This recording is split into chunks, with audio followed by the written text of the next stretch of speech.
Tom Brookshier, along with the ex-Lion, the linebacker, the great one, Wayne Walker. Wayne, I have a feeling that with Jaworski's line being attacked for the first time, Sizemore will start at tackle, Kinney at left guard, that perhaps he can pick this defense apart. Do you think the Jaws can have the big game? Well, I think he thinks he can. When we talked to him yesterday, you saw his eyes light up. Yeah. He said, you know, I've got my offensive line back now really for the first time all year. This team I'm playing on, regardless of our record 1-4, has more talent and personnel than any he's ever played on, he said. And then he looked on the other side of the coin over there on the Buffalo side and saw where they've only had 3 sacks all season long, so he thinks he's going to get the time, and if he does, he can be extremely tough. And, of course, Joe Dufak, the young Yaley, who's starting like his second game, will be a quarterback, and Marion Campbell, while he's a head coach, is also a defensive master. I have a feeling he'll throw some real sophisticated under defenses and give the young man a tough time. Well, that is the flip side of it. Case Stevenson is going to start Joe Dufek at quarterback for the second straight week. He played last week against the Colts in place of Joe Ferguson, who is injured. Had a pretty good game in the first half when they had their running game going. He was in pretty good control, but when he had to throw the ball in the second half, he ran into some problems, as all young quarterbacks will. Had 3 interceptions. And we have threatening skies. We could get rain, so the first team on the board might be the team that ends up winning it. Well, these teams are going to be a little bit angry, too, Tom. You know, gosh, 0-5 and 1-4, and they kind of feel like they're deserted. Their fans have left them, friends have left them, and they're all out there on their own. So I think we'll see some nasty hitting in this one. Don't forget, Sweetness, Walter Payton, in his quest to become the all-time NFL rushing champion, beating Jim Brown's record. If he gets those 67 yards today, we will cut live to that celebration when the great one will get the game ball and very humbly say, let's play more football. Right now, the Eagles have won the toss. Hayes will take the kickoff, and Joe DeMello, the former New York Giant, has been up here for 2 seasons. This is his second season. Will kick it off. And Wayne Walker said it. There is a lot of frustration on the field today. 5 yards deep in the end zone, Joe Hayes. Good coverage by Buffalo. Hayes is tripped up at the 18-yard line. Bayless making the stop there. 0-5 and 1-4. Ron Jaworski. I mean, he might have a very hot day, and he comes from right down the road at Lackawanna. Wilbert Montgomery, the best 6th-round draft choice ever. Hubie Oliver, Kenny Jackson, and Mike Quick. These are 2 very good young receivers. Spagnola, Moraldi, Kenny starting at left guard. Opening of the season, he's been brought down. Bennett, Sizemore back at right tackle. And that's a pretty good offensive line, and Ron knows it. That defense in just a moment. High formation, Oliver Ruttner. Play action pass to Montgomery. Wilbur gets a first down and is tackled at the 32-yard line as Marv, the linebacker, gets him there, a 13-yarder.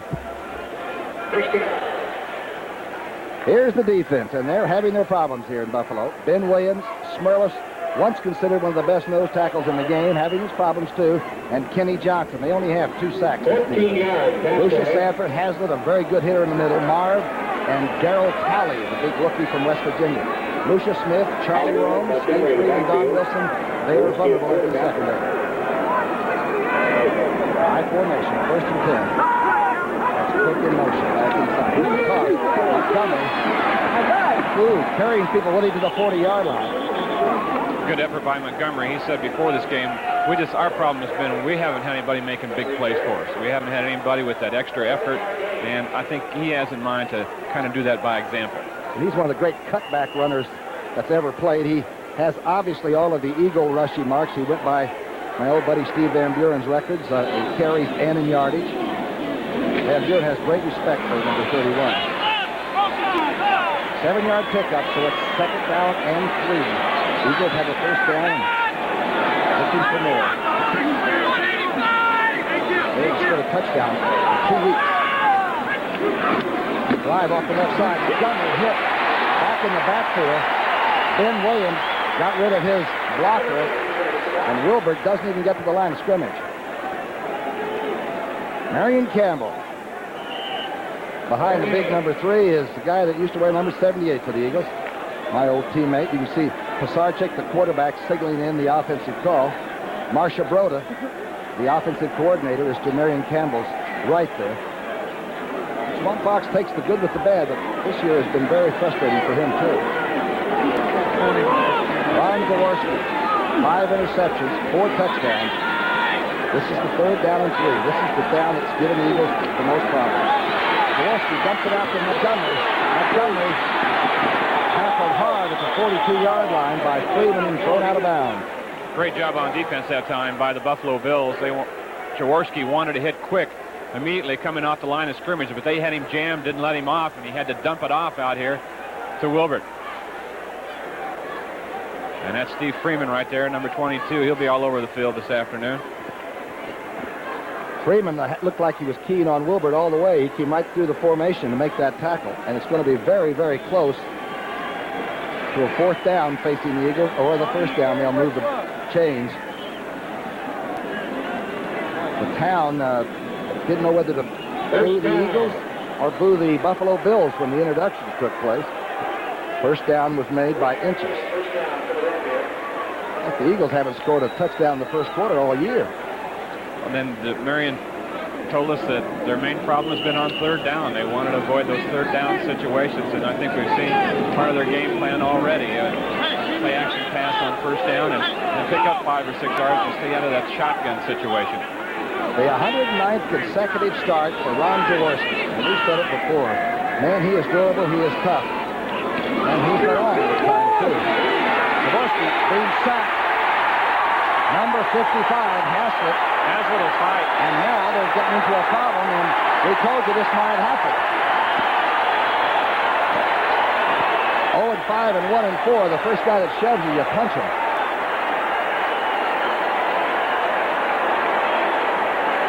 Buffalo's 4th sack of the season is all. We talked about that at the top of our telecast. And we mentioned how tough Jaworski is, and this was sacked by a pretty tough one, too. Number 55, Jimmy Haslett, who bends fenders around here. Yeah, he fights in parking lots right on the off days. Handled by the officials. It's the 4th sack of the year. A blitz right here. Haslett, 55, inside linebacker, comes up the middle, and now a little extracurricular activities here. He jogs through a little elbow at him. Haslett wanted to do some high sticking. Play nice. Kenny Jackson and Quick. The 2 great receivers are in there. On 2nd down and 15, Jaworski dumping out to the Oliver. Oliver tackled at the 35-yard line. Good defense by Buffalo. Charlie Rome's coming up. Boy, they're up high in the kite, that Buffalo defense.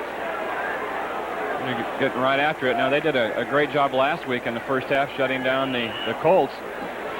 And then lost the game in the second half when they lost some of that intensity that we see now. Charlie Rome's just signed a new contract, about $250,000 a year. Better make tackles like that. 3rd down. 17 to go. These are the conversions that are Chuck Stevenson. Co-head coach here in his 2nd season. Under a lot of fire. Shotgun. Jaworski trying to go deep, now goes medium distance man out of bounds with Woodruff, and he doesn't hang on to it.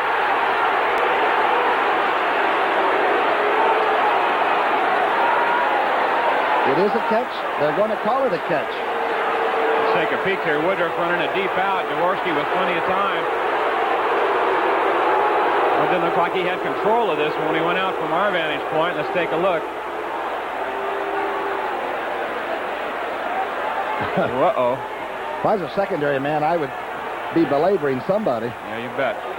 4th down, though. Michael Horan, the young left-footed punter, that was once waived by the Buffalo Bills a year ago. He's in the punt. He can really hang it. Wilson's waiting for it. The Buffalo 10. Buffalo doing a lot of fooling around like they're going to try to block it, and they know Horan because he did punt here. Wilson back in the Are they coming or not? This is not a very good kick. In fact, it's atrocious. A battle of nerves, and Horan lost this one. No score in the 1st.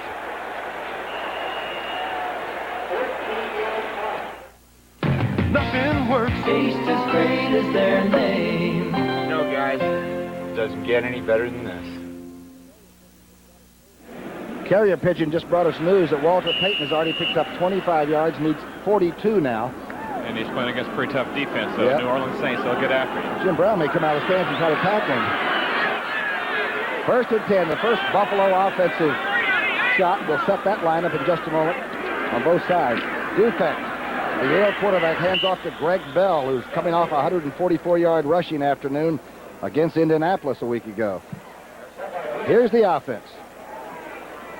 Joe Dufek, a great football family. He's out of Yale. He was a good baseball player, too. Booker Moore, Greg Bell, the young Notre Dame with the #1 draft. Dawkins, Franklin, and Barnett, the receivers. They are underrated. Jones, Richter, Grant, Borchardt, and Joe Devlin, who used to play outside of Philadelphia at Great Valley High School. Jones and Richter. Pretty good offensive line. Not large, but smart. Dufek completes his first throw to Preston Denard, the former Los Angeles Ram. They'll be real careful with him in their play calling, Tom. They were at the start of last week. Let him get involved in the game a little bit before they start getting real sophisticated. The 34 for the Eagles. Dennis Harrison, Bigfoot now. He's healthy. Kenny Clark, very good job at nose tackle. And Greg Brown, the leading sacker. He has 5 already. Wilkes, Jerry Robinson, Anthony Griggs, and Joel Williams, the linebackers. And Fowles is now the left cornerback. Ronell just cannot get that pulled groin muscle well. And the secondary will be tested. Dufek, 15 of 35 a week ago, and 3 interceptions.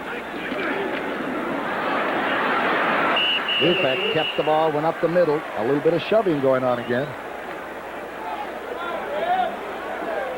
Dufek said that this week was going to be a lot more challenging for him than even last week, which was his first NFL start, because the Eagles are so sophisticated on defense. They give you so many different looks. Quarterback sneak for the first down for Dufek and the Bills. St. Louis leading Dallas 7-0. A 20-yard TD pass, Lomax to Marsh, the tight end. Cardinals are going to have a lot to say about who wins the NFC East. 1st and 10 call. Dufek on play action pass. The deep corner route. Denard again working on Fowles. The young player that's played in place of Ronell Young. Any question about Joe Dufek's arm? He'll answer it for you right here with this pass. Preston Denard, the former Rams receiver, downfield about 13 yards, runs a sideline. It's a long throw right here, and he had a lot on it, and it was on the money. You know, you said it a long throw. It is the longest, toughest throw that a quarterback has to really hump up and fire that, don't you? Step right in and put it in there on the line. They can't loop that one in here, or they're going to get it picked off. The numbers on Preston Denard. He comes off, and Dawkins is in there. 1st and 10. At the Eagle 38-yard line. Dufek, the drive to Bell. Not much. Tempers flare again.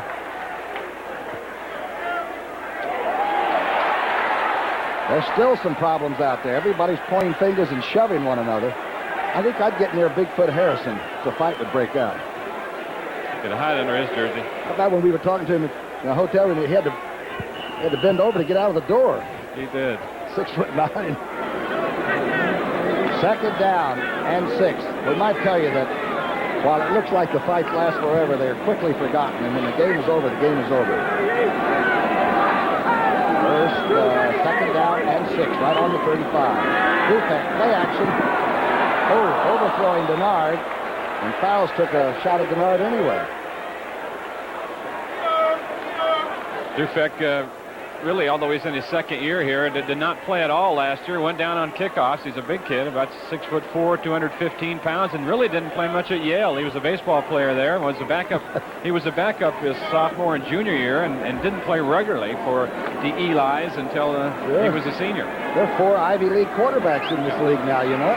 Even though they don't have spring practice, they're intelligent and they go to school, don't they? 3rd down and 6. A shotgun. Dufek's going to run, but he's going to have to look out. He's got a lot of room. Dufek falls at the 21-yard line. The crowd loves it.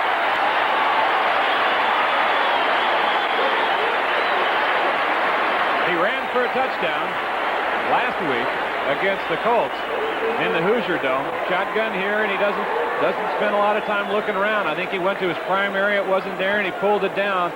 For a baseball player, Brookie, he didn't do a very good Pete Rose imitation here. He should have gone down, I think, hook slide. That was about a 3 or 4 point bounce landing. He looks very relaxed to me, though, for a young man in sort of a tight situation. Leading an 0-5 ball club at home can be very difficult. He said he's learning every day. Booker Moore and Greg Bell in the backfield. They're in the eye. This is the toss. Back to Bell. Bell gets through the hole and somehow manages to stay on his feet for the 16. Ellison fouled, hit him there. Used his blockers extremely well that time on that.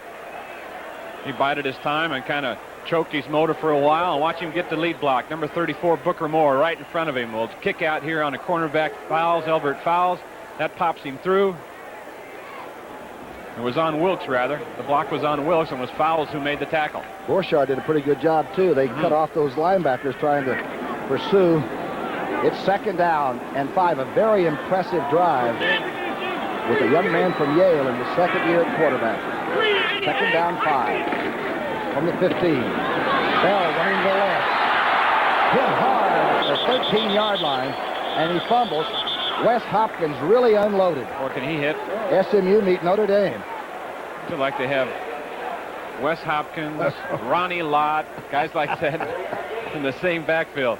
Watch this lick. Now, Hopkins hit Dennis Riggins a shot last week, and Riggins didn't come back in the ball game. Oh. Pretty good lick right there. Just start looking around for number 48 after a couple of hits like that.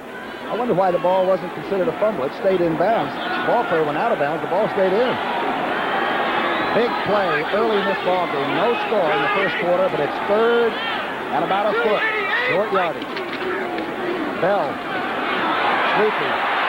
1st down and more. He's in there. Let's see. There are no flags.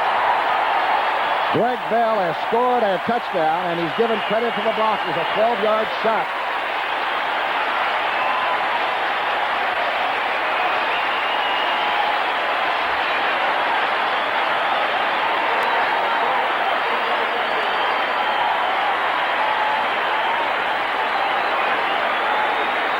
First rushing touchdown for the former Notre Dame player. What a crowd. Did they come to their feet? Pretty good call, too. The Eagles in defense were jammed in there a little bit. Short yardage situation. I think they were expecting something up inside. They didn't get it. Coker holding.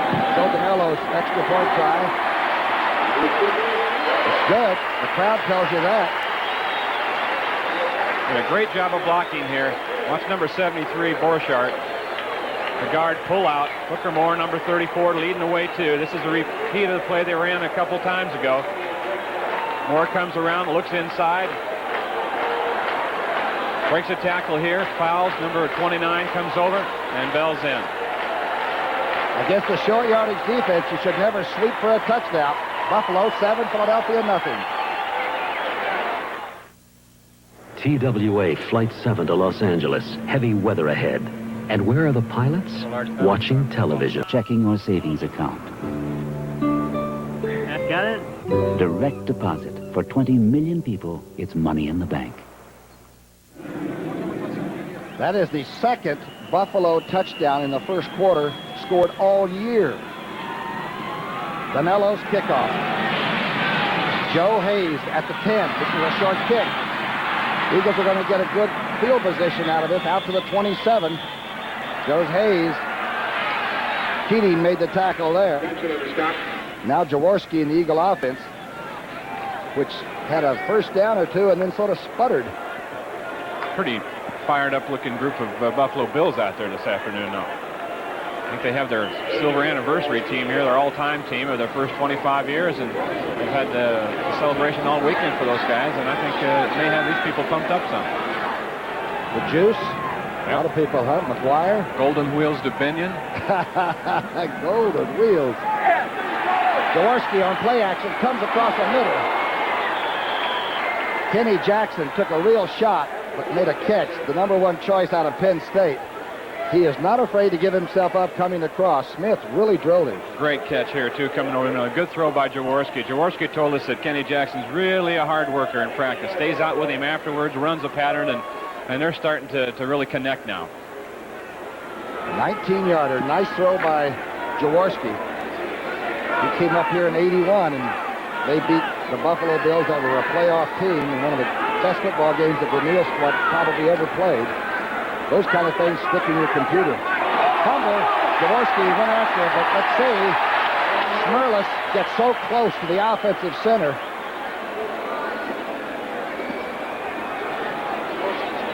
That's Smirlis is number 76.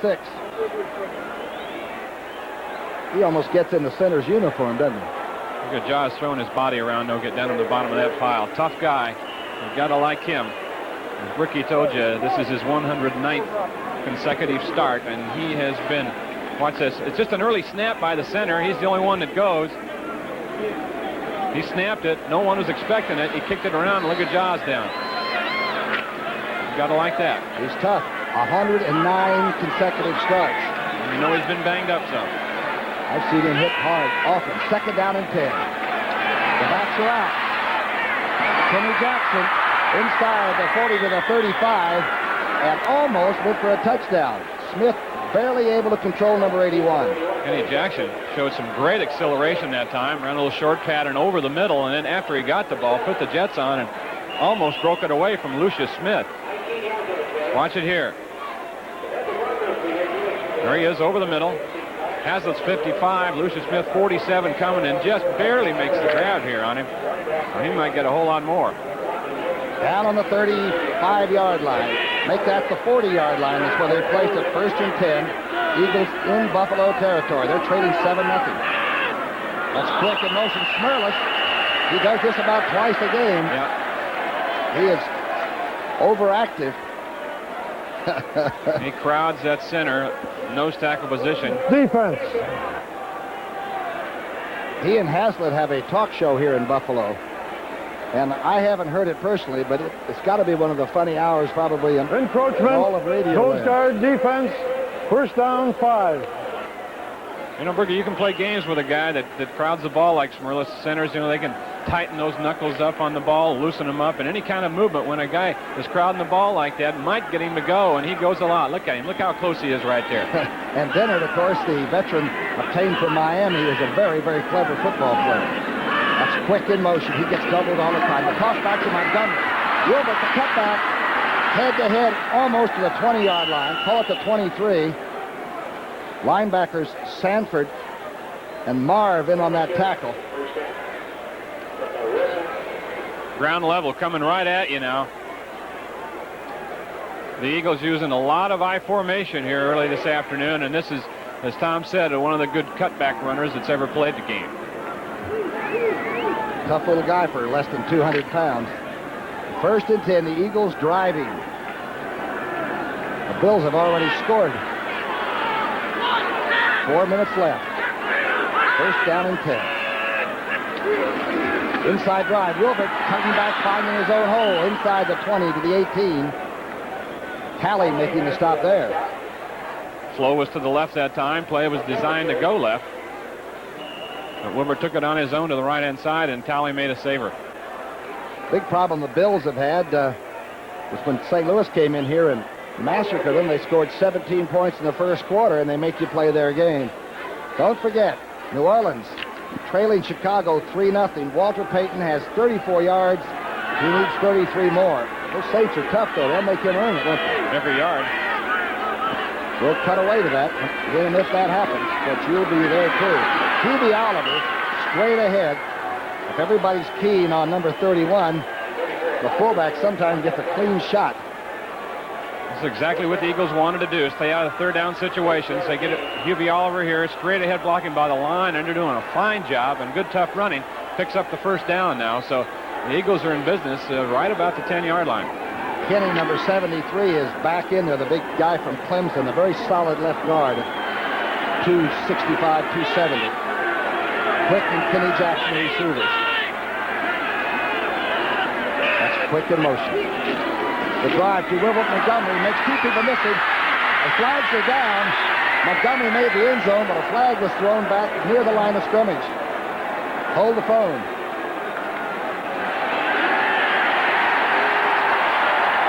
Those are killers. Those will put scars on you. Marion Campbell. Holding. Number 65. Offense. Repeat 1st down. Dennard with Smurless. And how you can detect holding on one play and not another, I don't know. Pretty tough right there. A good job there out initially by Hubie Oliver, who got a block on a blitzing linebacker, Lucius Sanford, and that sprung Wilbert, but to no avail. Eagles only have one rushing touchdown so far this year. That would have been a momentum gainer if there ever was one. It's first down now. And 20 to go. Back on the 20-yard line. Jaworski being rushed. Now he's got time. Dumps it to Oliver, who drops the ball at the 13-yard line. Marv was there, but it would have been a completion. But good mobility that time by Jaworski. Would have got about 10 yards back, but now they're still in that 20 situation. Haven't scored a touchdown in the first quarter, as I told you earlier, and there's 2:27 left on the clock. Not important unless you're 1-4. In a situation now that they wanted to stay out of, Tom. Second long yardage, more than likely they'll go to the shotgun, and when they go to the shotgun, well, they're not in it. And 4 down linemen, so that they're expecting pass. At least Buffalo looks like they are. Here they come. Jaworski with good time dumps it off. This is Kenny Jackson making people miss and gets to the 10-yard line. Good running by Kenny Jackson. Sanford and Talley, the linebackers, finally got him after a gain of 10. Well, I think that they're thinking now might be to go away from the shotgun some, because that was a definite shotgun situation for him. And Jaworski took the snap up there. He can just do a few more things underneath that center than back in the shotgun situation. Jackson, a good job here, and shows his quickness. I thought Jaworski was very relaxed yesterday. You know, his mother's at the game, and Marion Campbell was as relaxed as you can be when you're a great old war horse like Swamp Fox. You want to win. They're a young team, very, very young, the Eagles are. It's third down and 10. Flags are down. Jaworski's going to go ahead and complete the play. Their flags are dropped for the interference call, but there was a flag dropped earlier on illegal procedure. That was quick. It was interfered with.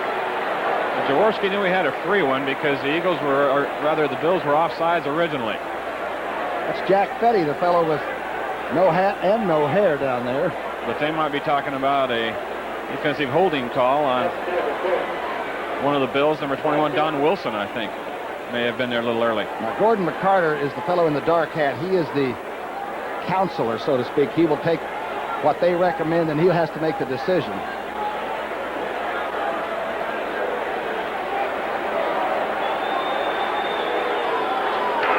Well, the false start on the quarterback. He drew the defense. Wait. So, the interference call has absolutely no bearing because it didn't even happen as far as the officials are concerned. They called it on Jaworski. I think he went back and they're going to talk some more. They're huddling again. I don't blame them. A false start on the quarterback. There haven't been many of those called. Maybe they get him for a head bob or something like that. I don't know what else it could be.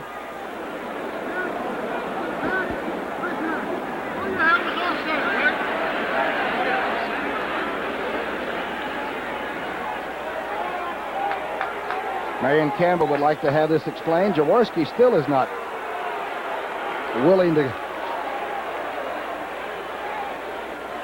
They started to make the call. They're going to walk away, talk it over again. To call the Supreme Court. Here we go. The false start on number 7 takes precedence. There is no defensive foul. It's 5 yards. Repeat the. Marion Campbell. That was graphic. You can read lips. See what Jaworski did. They called him for drying the defense off here. Now, if he bobs his head, it's legitimate. If he's doing it with his voice inflection, it's not legitimate. And from that angle, we couldn't see much. I didn't see anything move. Looked like a clean snap and a good drop. Sure did. Whatever, it will bring up a challenging call with 1:32 left in the first period. The Bills went right down and scored to make it 7-0, and the Eagles were fighting back with this one. Here's another angle. Take a look at it now. Jaworski, of course, you see him. Right at the snap, he was moving around a little bit, but you can move your head. You've got to look at the defense. Is on number 7. It is still third down. We've seen the officials make some strange calls, but this has got to be one of the all-timers. They got to get Jaws away from him right now and start thinking about the ball game again, and that's what Dennard's doing. They've got to settle him down, and he's still got a job to do out there. That's one play out of about 60 or so they're going to have out there this afternoon. You don't want to get thrown out of a ball game. Exactly. Timeout has been called. Jaworski making a good move. Take the helmet off, cool it down a little bit, talk to Ted Marcia-Broda. And so they huddle on the Eagles sideline, and they trail 7-0. Chablis Blanc from Ernest and Julio Gallo. All the best. Scenario, 1:32 left in the first period. We've had a near riot by the players down on the field. Jaworski was just called for, I don't know what you would call it. I don't either. It wasn't a head bob. They didn't call it that. But I have a feeling that Smurlus, the big nose tackle, and Dennard, the offensive center for the Eagles, are so close to one another that there is a lot of action going on right down on the line of scrimmage. And it might be a game within a game right there. It's a tag team. Smurlus, a big old guy, kind of a cuddly guy, like a big koala bear, gets down there over the ball. Just like a koala bear. 3rd and goal from the 15, and this is the shotgun that Jaworski did not want to be in.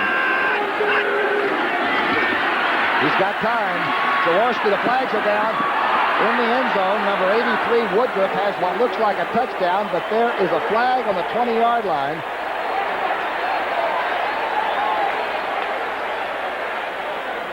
Bedlam reigns.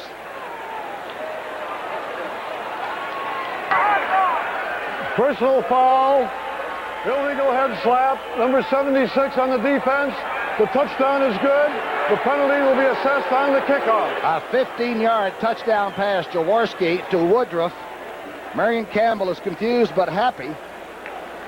And as you heard, there was an unsportsmanlike head slap by Smurlus. You could see it right there as he spun around and they throw. Now, Lucius Smith either slipped and fell a little bit. Yeah, he did go down.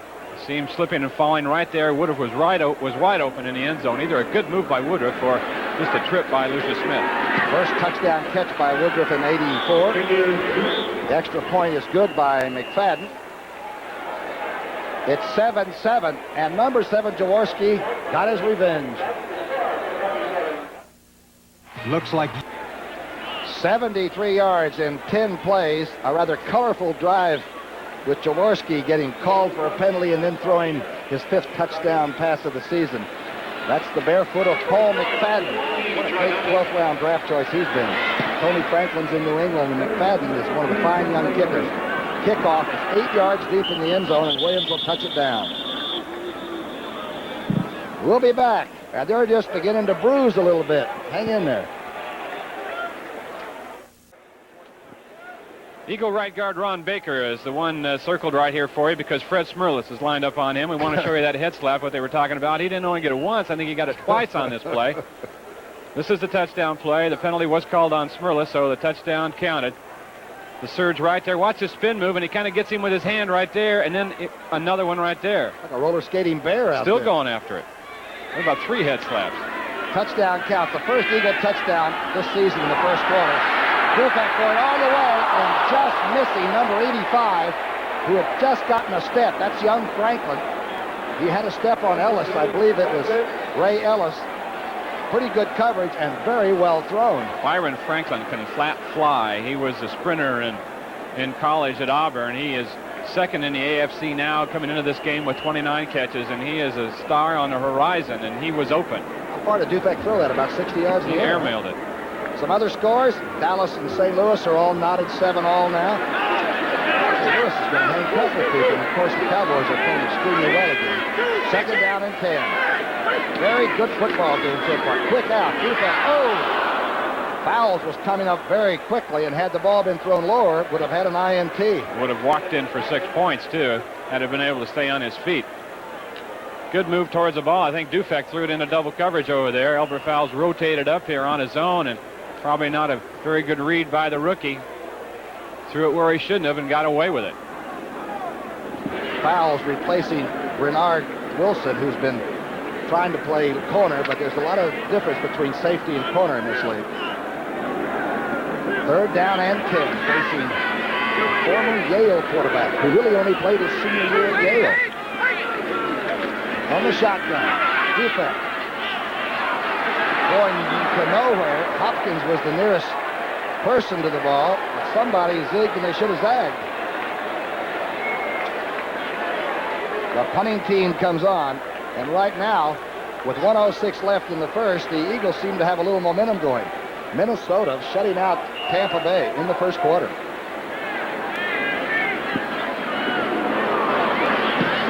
John Kidd, rookie, he's knocked down, and the flags are down. They're going to get roughing the punter. This is Cooper. Cooper's drilled at the 36-yard line, right in his tracks.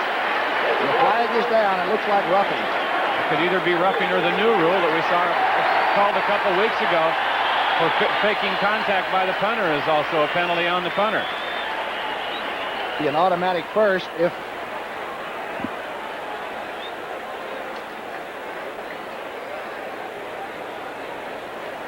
this did not look like an Academy Award job. This looked like Kidd was really hit. It was a high snap that he had to field early, so he was a little later than normal getting the ball off, and they were close to him.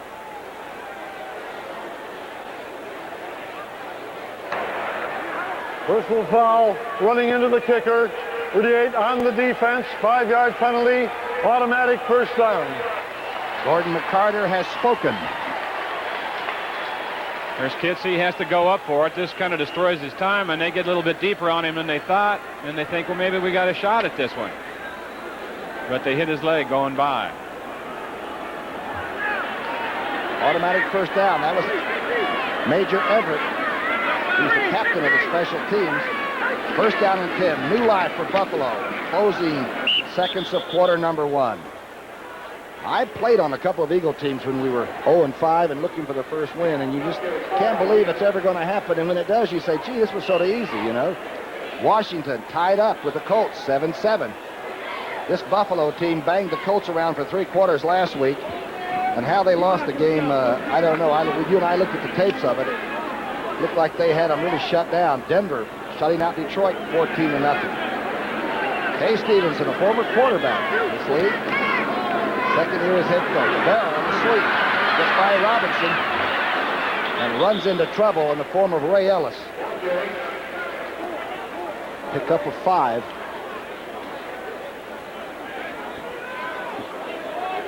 Might be the last play of this first quarter. Well-played game, and as we said, rather exciting. The fur is flying up here. So, at the end of 1 quarter of play, no advantage, 7-all.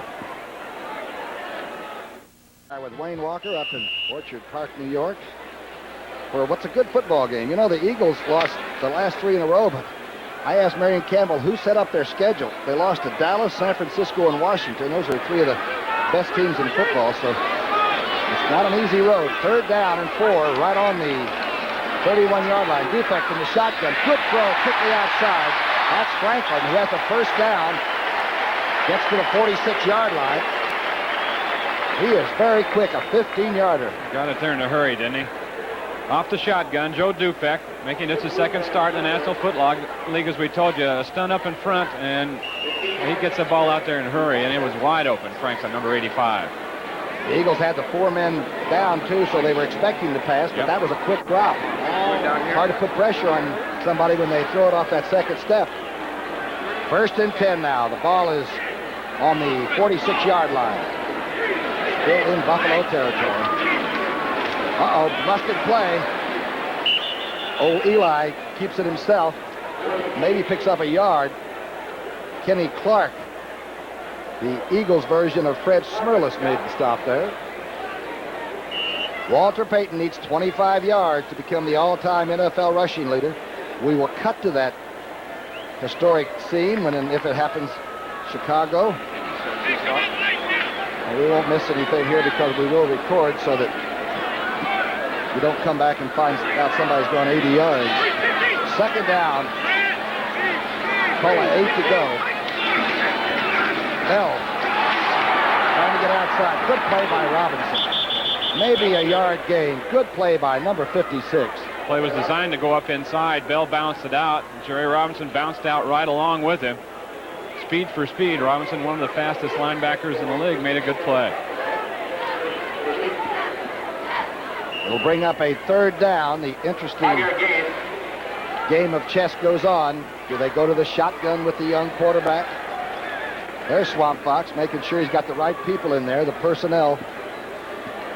Nobody does it better. His defensive teams for 7 years were the best in all of football. He's got a young team, and they're building it. 3rd down and 3, and they're in that shotgun. High snap, a Dufek Hannison. Good throw. Good throw. First down catch at the 33-yard line by Brookins. Brookins working on Herman Edwards over there now. Number 81, Mitchell Brookins, might be one of the 3 or 4 fastest receivers in the National Football League. He was a sprinter in the Big Ten at Illinois, fastest player on this team, and Herman Edwards had to give him a little bit of cushion. And when you give him a cushion and the ball gets there that quickly, as Dufek threw it. And it's an easy pattern for a young quarterback because he sees the whole thing in front of him. It's very safe for him. Stevenson with a team that's 0-5 and under a lot of pressure. I can't think of a tougher job than being a head coach in the NFL. 1st and 10 call. Bell running to his left. He breaks through inside the 25-yard line. Good running.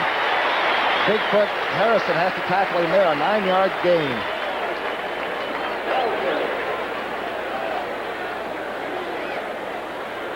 Don't forget, next Sunday it's CBS doubleheader day. All starts with the NFL today.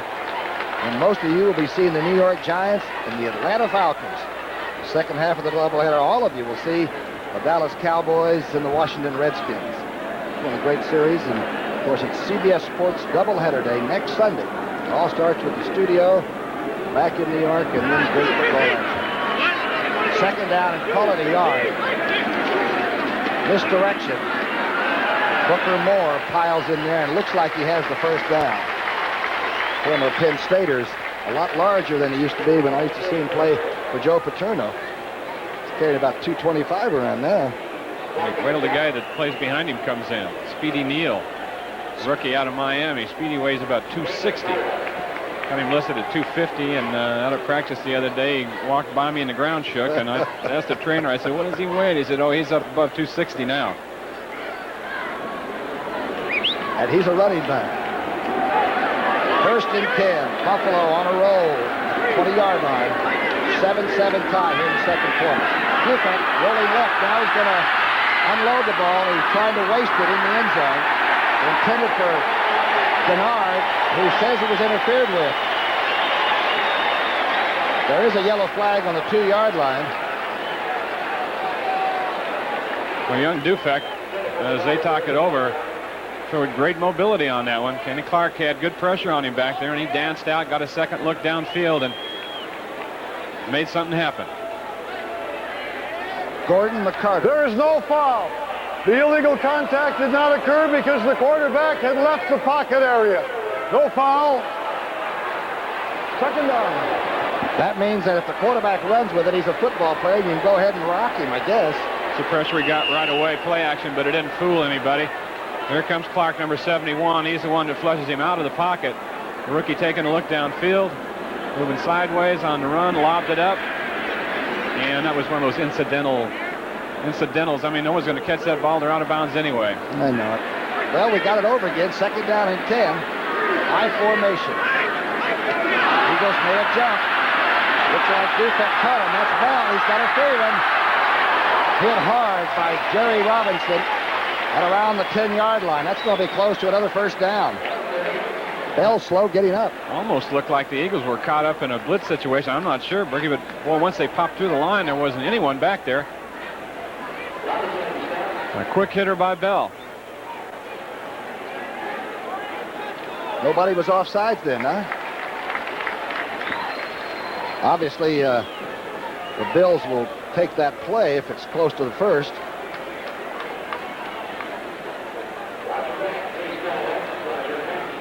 Jones, big lineman, is making sure that it's inches to go. 7-7 tie. Jaworski to Woodruff, touchdown pass. Bell scored early in the 1st quarter for Buffalo. Offside. Defense declined. 3rd down, inches. McCarter regaining control of the game that he lost a few moments ago. Bell now has 57 yards on 10 carries. I always worried about giving those officials the voice, you know. I liked it when they were just sort of anonymous people that controlled the environment of the game itself. The offensive line, I think, liked it a lot better than two. We've got inches to go down here for a first down. It will be 3rd and probably 3 inches. Buffalo is 5 of 6 on 3rd down conversion, but this doesn't need much. Booker, Moore, and Bell. Bell. Close. Maybe not anything. Brown and Harrison there. Greg Brown did a fine job that time, as did a couple other people over on the right side of that Philadelphia defense. And it's going to be extremely close to the first down. They only needed an inch or two, and they did not get it. Now they're going to bring it in. Bigfoot Harrison stacked it up, and Greg Brown came around the side. It didn't look like he got the line of scrimmage. The officials felt the same way, but I think Buffalo wanted a measurement, and it was close enough to... It's still 3 inches to go. Now what do? Do you take your field goal try? Oh, I think you got to... If you're an 0-5 team, I think you got to go for it. The people always say that until you don't make it. If you can't make 3 inches and 2 shots at it. The crowd's agreeing with you, Walker. They want to go for it. Booker, Moore, and Greg Bell. They are shoulder to shoulder. Defense. I don't know. The quarterback couldn't have made more than a foot. Second effort may have got it for him. He tried to go straight ahead initially, and somebody really had it stuffed in there, and then he slipped off to the left and may have gotten it. Armstrong on the bottom. Briggs in there, the linebacker. 10:26 left before halftime. A real good football game. It's a first, 5 inches. It's a strong young quarterback, Joe Dufek. That's Fred Bruni, the defensive backfield coach for years, standing alongside Marion Campbell. First down and 10. I believe they can get a first down without scoring a touchdown. No, they would just score, I believe. It's just about on their 5. The toss back to Bell. Great play by number 51. Came up quickly, Reggie Wilkes. Robinson also in on the tackle. Wilkes just recovering from a broken toe himself, back in the lineup. Jody Schultz had been playing over there earlier in the year and made a good job that time by stringing that sweep out and making the play. Right on the line, no gain. Second down and goal to go. Call it 9.5. Bernard and Franklin, the receivers.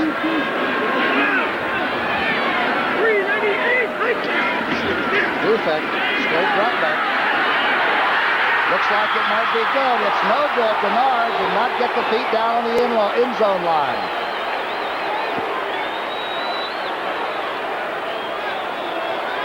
Preston Denard, who starred so many years for the Los Angeles Rams. Kay Stevenson brought him here for a purpose, a veteran receiver that could help out his young receivers and the quarterback, and didn't quite get in, and that's a good throw, though, by Dufek. I liked it because he looked one way, looked off the receiver, then came back to the person that was the hot receiver and hit him, but just over the end line. And fouls, breathes again, playing secondary. It's third down and goal to go. Shotgun.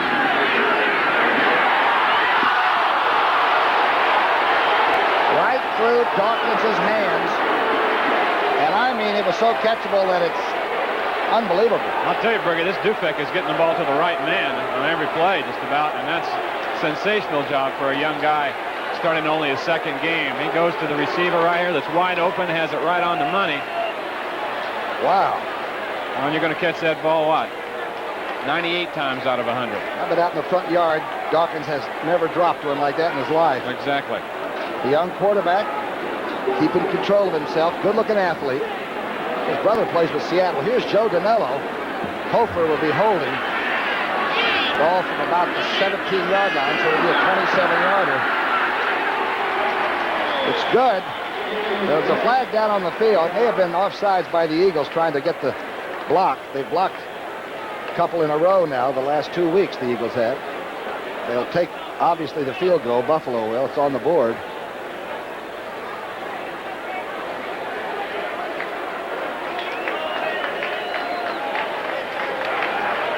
Number 20, defense, offside, penalty declined, field goal good. Danello is 8 of 12 on the year. Coach Stevenson has a chance to breathe a little bit. It's 10-7.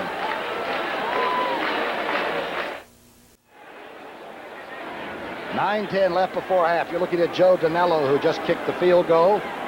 He will be kicking off, and young Joe Hayes is back to return. A 10-7 ball game. Walter Payton's been 17 yards of that rushing record, and we're going to swing you right to Chicago as soon as that happens. Hayes takes it 2 yards deep in the end zone, and it's stacked up at the 18-yard line. Good coverage. Brian Carpenter down very quickly for that one. Look at that Buffalo scoring drive where they ended up getting the 3 points there. 18 plays. They had the ball for 18 plays. The key play, of course, was that roughing the kicker call when they got the ball back from the Eagles to keep that drive going. It took them 4 plays to get 3 inches. That's good defense. But they've been out there a long time. That's right. Don't forget, Walter Payton needs 17 yards to become the all-time rushing leader. I hope he gets it this week. 1st and 10. Jaworski, hometown boy, back to destroy this team. The screen play out to the side. That's Wilbert Montgomery. Wilbert ridden out of bounds at the 27-yard. They did a good job closing on that. An 8-yard pickup. The play looked like it was going to go for more. Minnesota now tied by Tampa Bay, 14 all. McKay's offense warming up. 2nd down and 2. Ball's on the 26. Wilbert Montgomery gets rid of 2 people and tries to get to the 30-yard line. Haslett hanging on there. You know, he has over a 4-yard average. They just haven't been able to give him the ball very much this year. Washington and the Colts, 7-7. Where Theismann's talking here. Detroit now on the scoreboard. Denver leading 14-7. Boy, Gary Danielson's having some year. The Lions have played a lot of close games. They've lost, I think, 4 games by a total of 11 points. Cleveland 6, New England 3. That's an 8th inning score, I'm sure. 1st and 10. On the 30-yard line. Inside drive play. That's Oliver.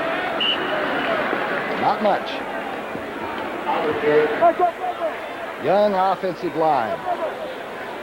There are only 15 players on this Eagles team that were on the 80 team that went to the Super Bowl under Dick Vermeil. Only 15 players left. So you can see that Marion Campbell is retooling. Boy, he's got young receivers like Quick and Kenny Jackson. It's going to be a very good offensive ball club very, very shortly. There's the Fox. And got to keep in mind that the Rated is playing the #1 toughest schedule in the National Football League this week. 2nd down and 5. Jaworski with a lot of time. Now he's being chased out and dumps in the flat for Spagnola. The tight end has it at about the 34-yard line. Let's see if they stop the clock or if it's continuing to run. It's running. A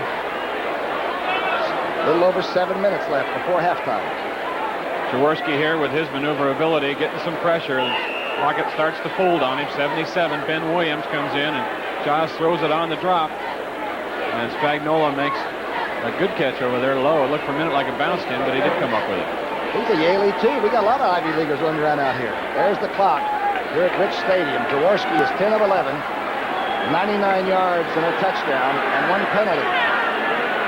3rd down. Ball at 6. Jaworski quickly back. Good throw.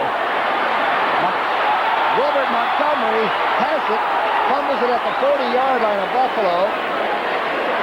I think they're going to call it incomplete because they don't think that Wilbert had it long enough in his control. He seemed to turn around and lose his balance a little bit. Strange looking play, wasn't it? Especially for Wilbert. Jaworski found the right man. Wilbert was wide open here. Over the linebackers, good touch on the ball. doesn't have control of it, bounces on the ground and then is kicked, and that Mike Quick had it and thought he had something, then he lost it. I guarantee you, I'll bet you Wilbert Montgomery has never dropped that kind of a pass before. From Greenville, Mississippi, all the way up. Abilene Christian. Horan back to kick, the left footer. Remember, his first one was a 17-yard fizzler. Ooh, this is a hang time. This is a big punch. Wilson at the 25. Wilson still on his feet. Flags are down. Wilson with good run back potential gets to the 39-yard line. A lot of second effort there, and people are shoving each other around again. Flag usually means somebody was clipped underneath the punt return.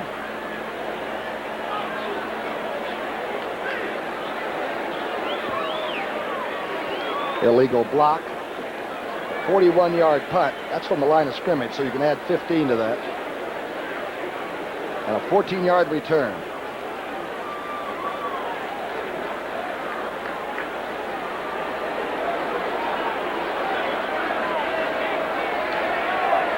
Illegal block from behind. Number 58 receiving team during the return. 1st and 10. What do you think the percentage is of those illegal blocks on a punt? 99%. I think so. It's 10-7.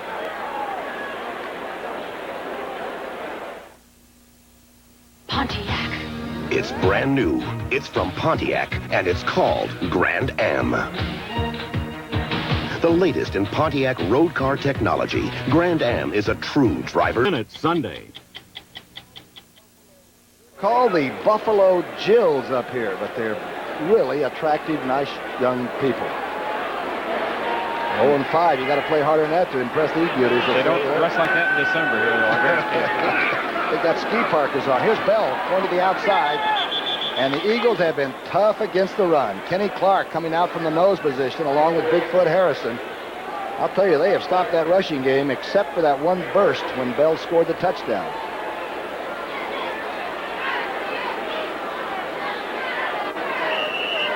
It's funny how the larger, bigger players are really the nicest some way, you know, in their dispositions.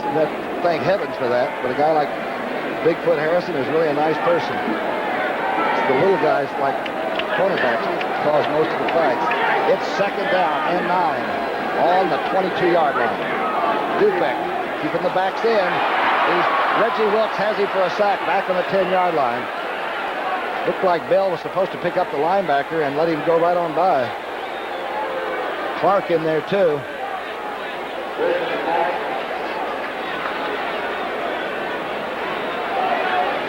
Tom's been telling you that number 71, Ken Clark, been having a good year for the Eagles. Marie Campbell calls him one of his smartest players.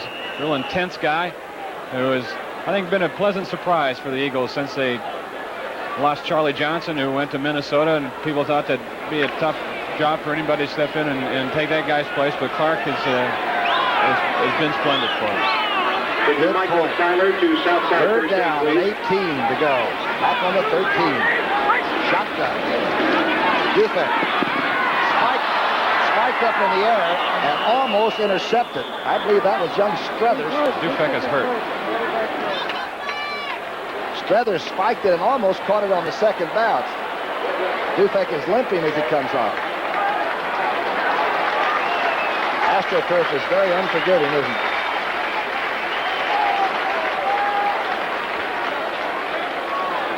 A good pressure that time by the Philadelphia defense. Good penetration. As Ferguson, he is in anguish. Is Ferguson in good enough shape to be able to play on that bad ankle that the veteran has? No, I don't think so. I mean, he hasn't taken a snap all week. They'd have to go to Matt Kofler. John Kidd, the rookie, punting. This is a tremendous punt. Back to the 40-yard line to Cooper. Cooper gets it to the 47. Good coverage and a tremendous punt by young Kidd. The quarterback is hurt. It's 10-7.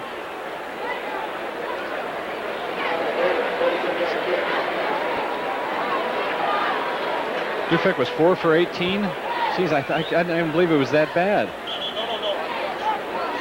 No, I mean passing. I think. good Lord, didn't think we were going to be playing football. Knees are not the best things to No, that's Joe Dufek, and they're looking in the knee area. Here's how he got it. Greg Brown comes up the middle on a stunt, and he kind of stumbles loose and goes down, and he hits Dufek's knee as he's going down. The ball was tipped. Yes, it was. Number 98, Greg Brown. And you see Dufek back there in pain, and we'll get the word on him as soon as we can for you. Eagles, meanwhile, have good field position at the 46-yard line. Jaworski having a good day, going outside. Number 81 has it. Kenny Jackson diving out of bounds. They're going to call it a good catch. And the young rookie went in the right direction. He went into the Eagles bench. 17-yarder. That's where, again, we told you that Jaworski told us yesterday how much he enjoys working with young Kenny Jackson. He said the kid will stay out and work for hours and hours with if you want to, and they're starting to connect up. Does a good job staying in bounds here. Concentrated on the ball, dragging those knees down. It was a good call.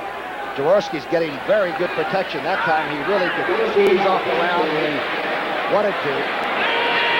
Into Buffalo territory at the 36. Jaworski quickly back. Tries to dump it out in the flat to Montgomery, and Kenny Johnson batted it away. You don't have to get a sack to cause problems for the quarterback. Kenny Johnson's about 6'6", and he just gets good penetration from the right side here. He's number 91. Go as far as he can and then get those hands up, and there's the deflection. Jaworski told us yesterday that Mike Quick is receiving so much double coverage that he's got to look for other people because number 82 has at least 2 people with him at all times. Second down and 10. Jaworski 11 of 14 and a touchdown pass. Almost 5 minutes left before the halftime. The blitz is on. Good blocking. Jaworski finds Spagnola to the 25-yard line. Boy, that time the Eagles' offensive line stacked them up. Sure did. They did a good job for him. They kept anybody from getting any penetration at all. No one in his face. And Spagnola there went down and just ran an option on the linebacker. Made a turn, found a spot in the zone, and sat down right in it. Look at him, number 88. And Jaworski right on time with it. Buffalo defensive linemen look like they're all standing up. You know, nobody's on the ground. First and 10 for the Eagles. They trail 10-7. Right now they're on the Buffalo 25. Look at Schmerlis. He and Bennett are as close as you can possibly get. Inside drive. Montgomery cutting back. Wilbert Montgomery inside the 20 to the 17. And losing his helmet. Just an instinctive run by Montgomery. There's Joe Dufek. And we mentioned if it doesn't look like he's going to be able to go. He really doesn't. You can see the disappointment and the frustration on his face. And it's Joe Ferguson, but we don't think he'll go. He didn't practice all week. And Ferguson might be able to play, but he's got a sprained right ankle. His left ankle, the one that he didn't set up on, he might be able to go. But that is Matt Copeler, the backup quarterback, and he'll be the one that'll go. We'll take a look at him in just a moment. Right now, the Eagles are on a drive. Hubie Oliver, the fullback, getting it to the 15, trying to cross up the defense, but thinking they were keen on Wilbert Montgomery. Haslett in there, plugging it up. Montgomery was a 6th-round draft choice back in '77. They got Wilbert out of the draft out of Abilene Christian, who had sort of an injury problem in college. Yeah, how's a guy, but he scored a ton of touchdowns. There's 76 touchdowns in college. How's a guy like that wait till the 6th round before anybody picks him? Amazing. Mark Nordquist was the guard traded to Chicago to get that choice, one of the greatest ever. First down by the tip of the pigskin.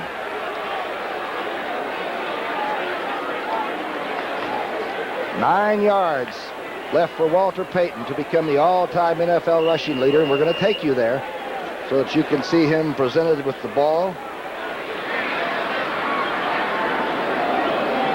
Like Roger Maris hitting his 61 home runs that time. It's the moment that you want to be a part of, and we at CBS want you to certainly be there. First and 10. 3 minutes left, just under 3 left before half. Inside handoff, number 32, Michael Williams. About a 1.5 yard gain, and one of the strangest calls I've ever seen. I got a horse like Wilbert Montgomery and bring somebody cold in off the bench. Haslett making another tackle. Michael Williams is a 225-pounder, 6'2".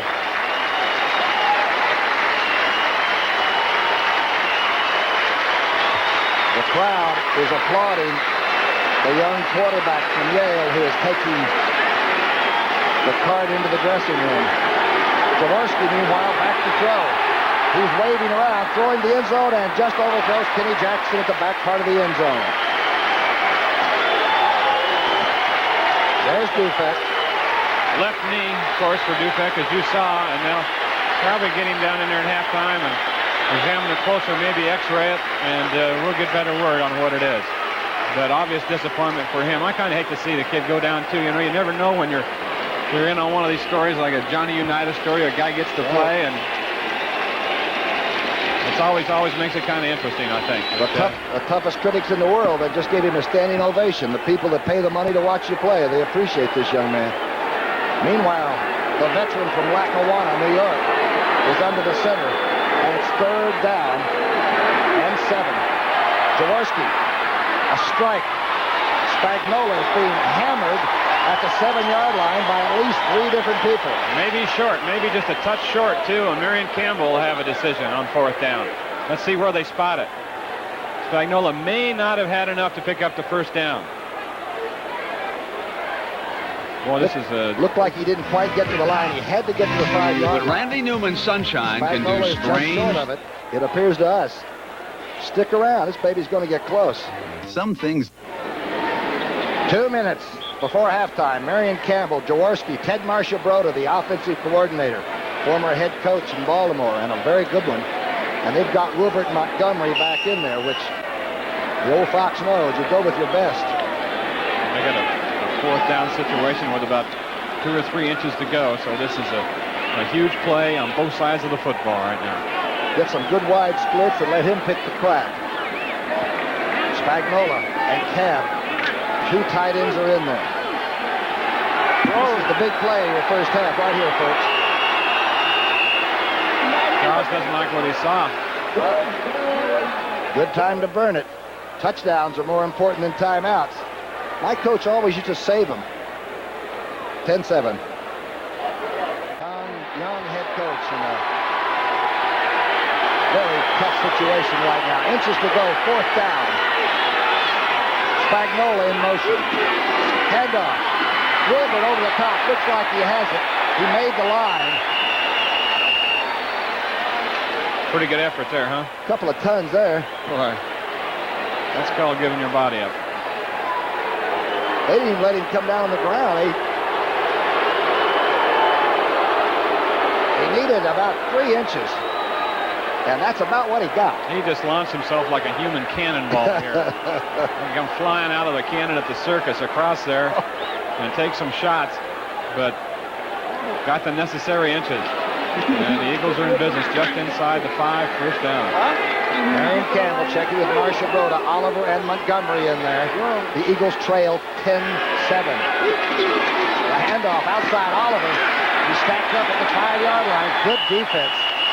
Linebackers came from nowhere. That was Sanford. He used to be a teammate with Reggie Wilkes down at Georgia Tech. Can't believe that anybody beat Georgia Tech when they were both there playing defense together. A good team defense here. Stopped it outside and gets help inside. Chuck Knox had a pretty good ball club up here for a few years, didn't he? Had him in the playoffs. Now Stevenson is trying to bring them back. They were 8-8 a year ago, but they're 0-5 now. 2nd and goal.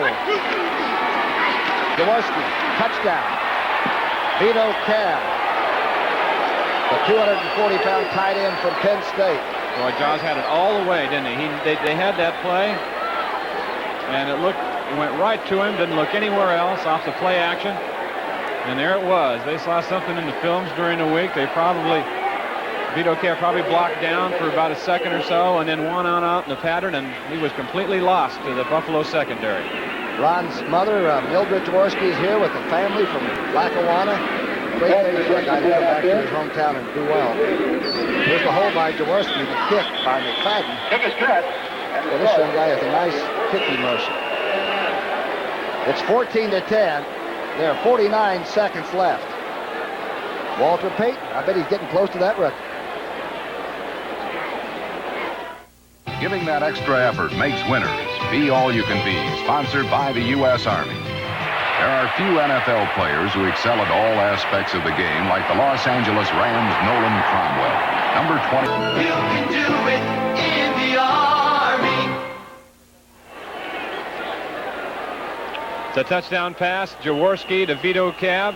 The play action will hold the linebackers. Watch number 54. He can't go anywhere until he sees what's happened. And also throws number 21, Don Wilson, and Cab was wide open. McFadden's kick taken by Wilson at the 2, and Wilson makes a good return out to the 25, where he goes out of bounds and stops the clock. And what a tough place for a young quarterback named Matt Kofler to come in. Replacing somebody else with the last few seconds left. 54 yards in 11 plays. Not only that, Brookie, but you got to consider, since they were working so extra hard with Joe Dufek this week around here in Buffalo, Kofler probably took less snaps during the week than he would in a normal situation. Kofler's had more experience than Dufek, though. He's been the backup quarterback for Ferguson the past couple of years and played a lot in the preseason this year. But at the end of a couple games this season, they brought him in. He didn't do well, and that's why Dufek passed him up. So he's really had more experience than Dufek, but not enough work this week, probably, to be in the situation he's in now. Ferguson, though, started 107 straight games, so he's never started a game, that's for sure.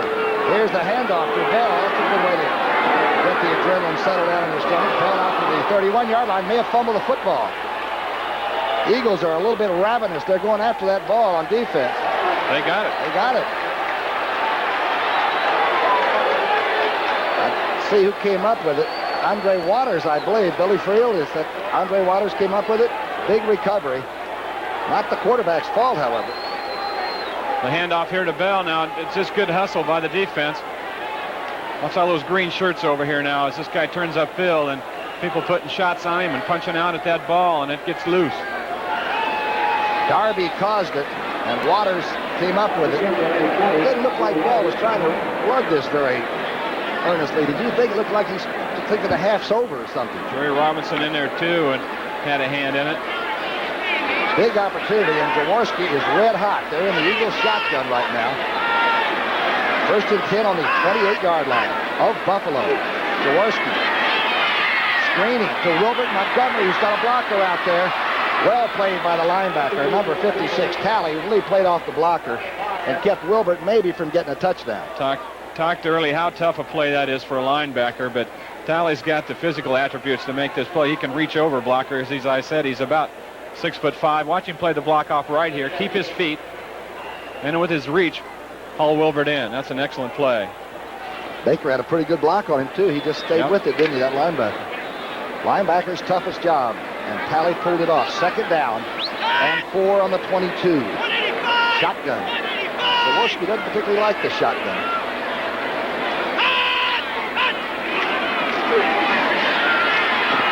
He likes this one. That's Woodruff coming across the middle, trying to get out of bounds inside the 20 to the 18. Tackled there by number 22. That's Steve Freeman. Jaworski's having a pretty good throwing day, isn't he? He is. 16 seconds left. Number 7 goes to the sidelines, and the Eagles are leading. So thanks. Because thanks to you, it works for all of us. The United Way. I love you. This message furnished by the National Football League. Local boy makes good, but in the wrong uniform. Yeah, look how good he's making, too. 16 out of 20, 148 yards and 2 touchdowns, so he's hot. Remember we talked at the top of the show. He said, if I get some time today, I want to be tough on this team. He was very candid. He has been. Yes, he has. He thought he could do something with the Buffalo defense, and he has. Jackson, Woodruff, and Quick. 3 very, very fast receivers in there, and it's Eagle shotgun time. 1st and 10 on the 18. 16 seconds left. Jaworski going up. Jackson has it knocked away in the end zone. Brian Carpenter covering very well. Excellent job of coverage back there, and Josh kind of threw that one up, just hoping Kenny Jackson would out-jump him, and it didn't work out. Brian Carpenter is number 30. We got him for used to be with the Washington Redskins, and the Bills picked him up this year. He's in good shape here on Jackson. Playing the ball with his head and eyes perfectly, goes up, and he almost looked like he was the intended receiver. Looks like the Redskins could use him right now. Good secondary play by Brian Carpenter. Marion Campbell on the right of your screen. The kicker, the barefooted one. He's a trustworthy kicker. That's the way Marion Campbell talks about Ben McFadden. Second down and 10. 11 seconds on the clock. 10. Jaworski threw that one away. A waste pitch. Tony Woodruff, the intended receiver, and Rome's in good shape. And here comes McFadden. 10-12 McFadden is for the season. He's got a nice smooth stroke. 12th round draft choice. He's from the Jaworski school too, isn't he? Youngstown? Youngstown State. What's their name? The Penguins or something like that? I think that's it. They wear tuxedos. Jaworski holding. Two very fine alumnus from that school. Jaworski hold it down. It's good. They're carried by a lot. So the Eagles take the recovered fumble and turn it into 3 points. Very quickly now, they've scored 10 unanswered points. They scored 10 points in 47 seconds. You know, they always say that players win games and coaches lose them, but I don't believe that. I think that Marion Campbell is an excellent administrator. And if people think he's just sort of a lazy, drawling old guy, they're wrong. The players really respect him very much. Well, you know, and they do. They were talking yesterday, you know, this is terrible for us. We're 1-4, but we know that Marion has empathy for us. We know that he knows that we're trying. We've been practicing hard. We've been playing hard. He knows that. Fred Bruni, the entire staff knows it. And I just hope that the players have some empathy back for the coaching staff. That's right. Don't forget, coming up at halftime, scores and highlights with Britt Nerr from the studio back in New York. And Britt looks back at the Giants-Rams game, which they call the wacky game of last week, the Giants and the Rams. That's when the Giants suffered 3 safeties, I think, and probably the record will hold in the NFL for quite some time. That one. McFadden now kicking off. He squibs this one, taken at the 35-yard line by number 27, Greg White. And that may be the last play of the first half. And the Eagles move a notch up toward getting that second win of the year. Marion Campbell says it's going just about like he and Bruni have figured it would.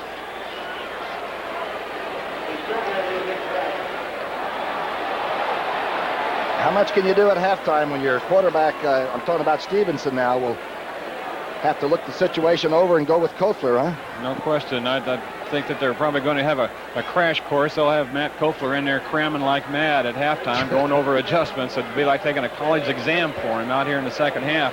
But like, I really don't think that we talked to Case Stevenson on Friday and said, would you go to Joe Ferguson at all if something would happen to Dufek? And he said, really under no circumstances do I think I would, because he's just not going to be healthy, and why risk him for one more game when you can have him the rest of the year? That's the end of the first half. It's 17-10.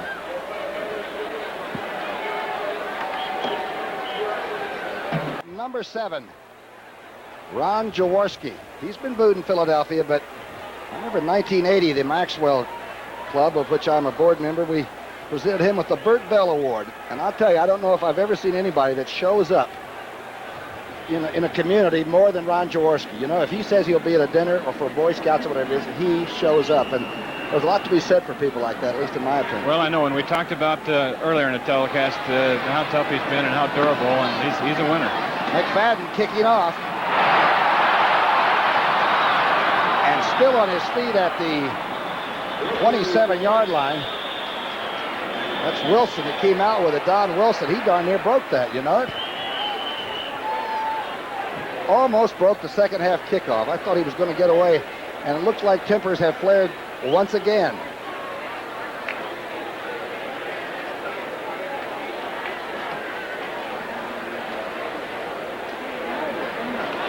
Walter Payton has broken that record, and we're going to take us, everybody here in the audience, to New York for an update on that in just a moment. I don't think there's any doubt he would break it. What quarter is the big thing. I wonder if the Bears are going to win the football game. That might be more important. 1st and 10, right on the 27-yard line. Hofer, misdirection handoff to Bell. As Wayne Walker said, they're trying to get the running game going. Let's go to New York now for an update with Brent Musburger.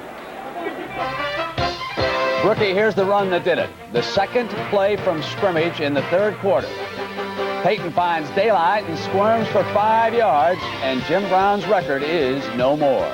And Walter's family overjoyed at the press box. Let's go back to Tom Brookshier. One record that he will never break, though, is 7 seasons where Big Jim averaged 100 yards per game for 7 straight years. That's one that nobody's going to hang up. Second down and 6. Inside handoff. Bell hit from behind, but still gets out over the 35. Joel Williams making the tackle. That Bell's a lot stronger looking than it appears. He doesn't look too large to you, but you look at him. He's got broad shoulders and he's sort of short and hard to tackle. I tell you, he's got to be strong to pack around all that jewelry he was wearing today when we talked to him. He looked like Mr. T. He had so much gold on. At $340 an ounce, he had a lot hanging on his neck. All right. All right, it's third down and short. Third, we call it a yard and a half for a first down. Matt Kofler is in. Young Dufek, we haven't seen. He has a sprained left knee, but we haven't seen him come back out. Here's Bell getting the first down, almost out to the 40-yard line. Kenny Clark making the tackle there along with Jerry Robinson. This is the one area where Buffalo thought they could do some good running, and so far the Eagles have sort of shut it down since that first quarter. Bell had a couple good runs early in the ball game, but in the second quarter, Philadelphia did tighten up and shut it down. Now is what they'll probably do with Kofler to break him in. I wouldn't be surprised to give him a little play-action pass on first down. Well, keep it short and keep it careful, and just to mix things up a little bit for the Philadelphia defense. It's his game to win. He's like a reliever. He's like the goose coming in out of the bullpen.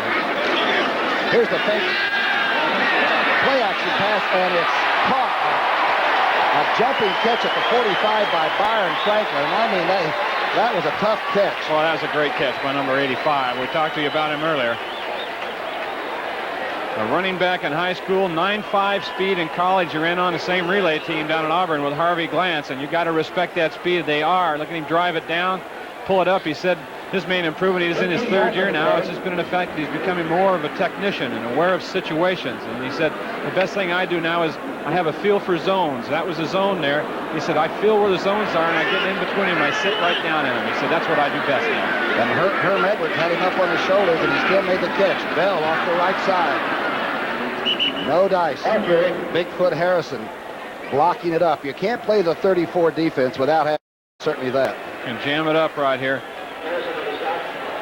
Lead block by Booker Moore is through the hole, and then it just closed on it so fast after Harrison came off his block. That's what he told us about Devlin, the tackle across from him. He said he's one of the best holders he's ever seen. He said his technique is fantastic. A line of scrimmage. What a place it is down there. You'd be surprised. The talking that goes back and forth. 75 yards for Bell on 18 carries. Second down and 7. Kofler back to throw his second pass. Good reaction, overthrowing Booker Moore in the flat, and he goes down. He gets hit for the first time in the game. The quarterback scores from elsewhere. St. Louis by a point at halftime. That probably will not hold up. Minnesota, Tampa Bay strangling one another, 21-all. Tampa Bay playing without Hugh Green, who was in a car accident during the week. 28-7, Washington now. Everybody was giving Washington up for dead when they lost their first 2 games, but they forgot they played Miami and the 49ers. Pretty good football team, that squad there. Beathard's built quite a program there, he and Joe Gibbs. Here we have a third down and 7 on the 42, and young Kofler's in the shotgun. He's getting a big rush. Oh, there's some holding there, and the flags are down. Bigfoot Harrison was held, and also number 94. Brian Darby. Well, he come up through the middle, and they had him ring-necked. Looked like an Apache stranglehold somebody had on him. Great penetration that time, though, by the Philadelphia defensive line, in particular Darby up the middle. So we'll bring on the young punter. Let's wait till McCarter here makes his decision.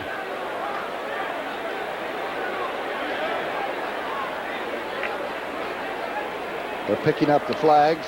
Obviously. Holding number 53 on the offense. Penalty declined. Fourth down. Will Grant, the offensive center. Marion Campbell puts another stick of gum in. Works it over. And Kidd, the punter, is in. Quite a punting duel between he and Horan. Cooper's back to take it. And the other punt was a tiny 47-yarder. Ooh, this is a big kick. Rocket. Cooper fakes the fair catch, and it's going to back down to about the 5-yard line. Good coverage by Buffalo.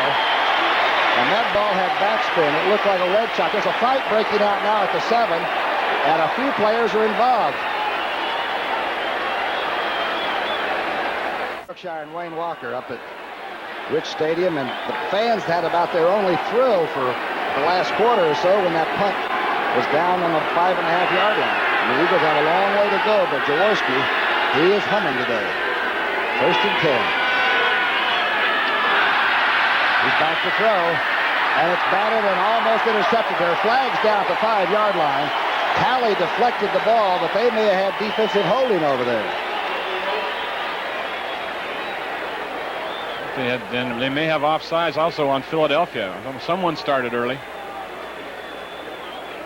Yeah, the Bills are clapping their hands like it's to their advantage. It can only be half the distance if it's against Philadelphia. Offside, number 82, offense, penalty declined, 2nd down. Mike Quick broke a little too early. The Bills have done some job in putting the clamps on number 82 today. Huh? That's like Jaws told us, though. They got 2 people on him all the time. So you kind of expect that. He has to work to catch every ball. Buffalo declined it, obviously, so it'll bring up 2nd down and 10. Jaws with a 17-10 lead now. Jaworski back. Going from the end zone. Oh, almost intercepted. Intended for Kenny Jackson at the 25, but Hassler had the best shot at it. Not his best throw of the day. I'm not talking about what it had on it. I'm talking about where he put it, because the Buffalo defense was all over this one. Good job up front for him. He has plenty of vision. Smirlis coming in right at the last, but he tried to get it through some people there that was pretty shaky. So it brings up a 3rd down and 10. And that punt by a young kid that was down on the 5 may be a pivotal play in this ball game. The Eagles have got to get out of their own territory. They're deep. A handoff to Wilbur Montgomery, who gets a block and is pulled out from behind at the 10-yard line. Good defensive play by Thompson, number 24. Good tackle.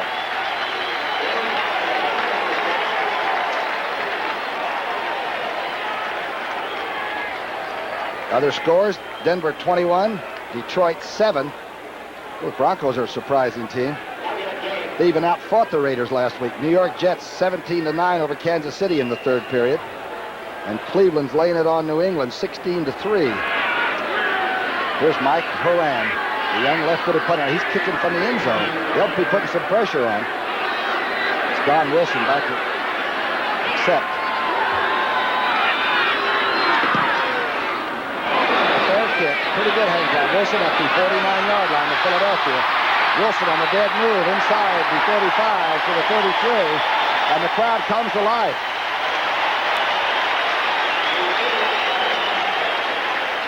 We'll be right back. It's heating up.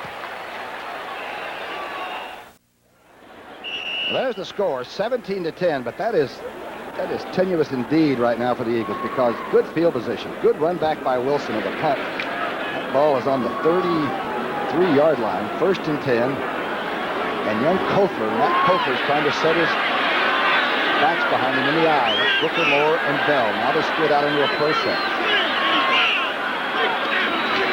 Inside handoff, Booker Moore got a good trap hole, gets inside the 25 to the 24-yard line. Booker Moore, the big guy from Penn State with good speed and good hands. He's an all-around player up here and very dependable. Excellent blocker, as you have seen for Greg Bell, but gets a shot that time and bowls his way for substantial yardage. Pretty good-looking blocking pattern by that offensive line. They hang in there, don't they? Now, they're not big. We were talking about that. They're one of the smallest offensive lines in the league, but one of the most solid. Isn't that amazing? We talk about they're not big. They average about 253 or 4. That's small now. Yeah, it sure is. You get a 250-pound tackle, and as Ray Ellis is shaking up and going off, you get a 250-pound tackle. Now, there's debate whether he's big enough to play. I was impressed talking to Ray Ellis yesterday, weren't you? Young man from Ohio State. He's a good hitter, and he's back there with Hopkins and playing safety in this league now. You've got to take on 230-pound backs, and he took on Booker Moore that time. Bree Wilson is in to play safety. Don't forget, next Sunday it's CBS doubleheader day. It all starts with the studio group of the NFL Today. Then most of you will see the New York Giants against Atlanta, and everybody will see this one, Dallas, Washington. That's a grudge match. Got to see that. Next Sunday. Bell swinging the left, gets a good block, good defense. Eagles really pursued that time. The linebackers swept in. Briggs getting the first shot at Bell. No gain. Flag is down. Let's see what this is. Perhaps holding. Be an interesting call defensively, whether you want to take the penalty now or just throw the play away. Holding, number 53, offense, repeat, second down. Give the young quarterback another play. They don't feel that's quite as dangerous as the penetration that the Bills were making at the moment. 9:02 left in the third period, a 17-10 ball game. I'm in a sure passing situation now, so they'll be coming at him with some stunts up front at least. Second down and 13. Young Cofer from San Diego State.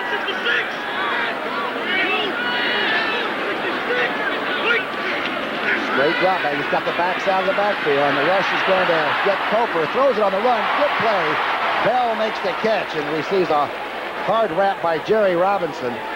The young quarterback made a pretty good move in that pocket. Yes, he did. He got some early pressure. I think Joel Williams came in on a blitz from the outside and got near him immediately. Then some more filtration up through the middle. He stepped out and got the ball out to Bell in pretty good shape. Jerry Robinson is 56. Back on a pattern now. Keen back, head and eyes back there. Sees the back come out. Still watching back in the backfield. And then he'll time it up and make the play. You can't do it any better than that. You know, he was All-American 3 straight years at UCLA. One of the few people that's ever done it. Working the defense.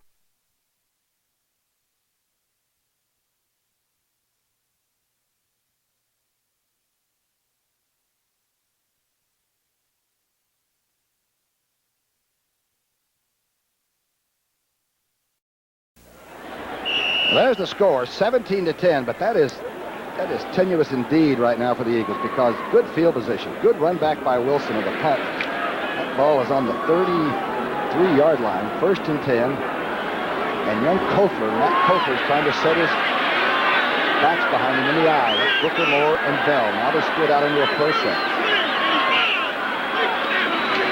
Inside handoff, Booker Moore. Got a good trap hole, gets inside the 25. To the 24-yard line. Booker Moore, the big guy from Penn State with good speed and good hands. He's an all-around player up here and very dependable. Excellent blocker, as you have seen for Greg Bell, but gets a shot that time and bowls his way for substantial yardage. Pretty good-looking blocking pattern by that offensive line. They hang in there, don't they? Now, they're not big. We were talking about that. They're one of the smallest offensive lines in the league, but one of the most solid. Isn't that amazing? We talk about they're not big. They average about 253 or 4. That's small now. Yeah, it sure is. You get a 250-pound tackle, and as Ray Ellis is shaking up and going off, you get a 250-pound tackle. Now, there's debate whether he's big enough to play. I was impressed talking to Ray Ellis yesterday, weren't you? Young man from Ohio State. He's a good hitter, and he's back there with Hopkins and playing safety in this league now. You've got to take on 230-pound backs, and he took on Booker Moore that time. Bree Wilson is in to play safety. Don't forget, next Sunday it's CBS doubleheader day. It all starts with the studio group of the NFL Today. Then most of you will see the New York Giants against Atlanta, and everybody will see this one, Dallas, Washington. That's a grudge match. Got to see that. Next Sunday. Bell swinging the left, gets a good block, good defense. Eagles really pursued that time. The linebackers swept in. Briggs getting the first shot at Bell. No gain. Flag is down. Let's see what this is. Perhaps holding. Be an interesting call defensively, whether you want to take the penalty now or just throw the play away. Holding, Number 53, offense, repeat, second down. Give the young quarterback another play. They don't feel that's quite as dangerous as the penetration that the Bills were making at the moment. 9:02 left in the third period, a 17-10 ball game. I'm in a sure passing situation now, so they'll be coming at him with some stunts up front at least. Second down and 13. Young Cofer from San Diego State.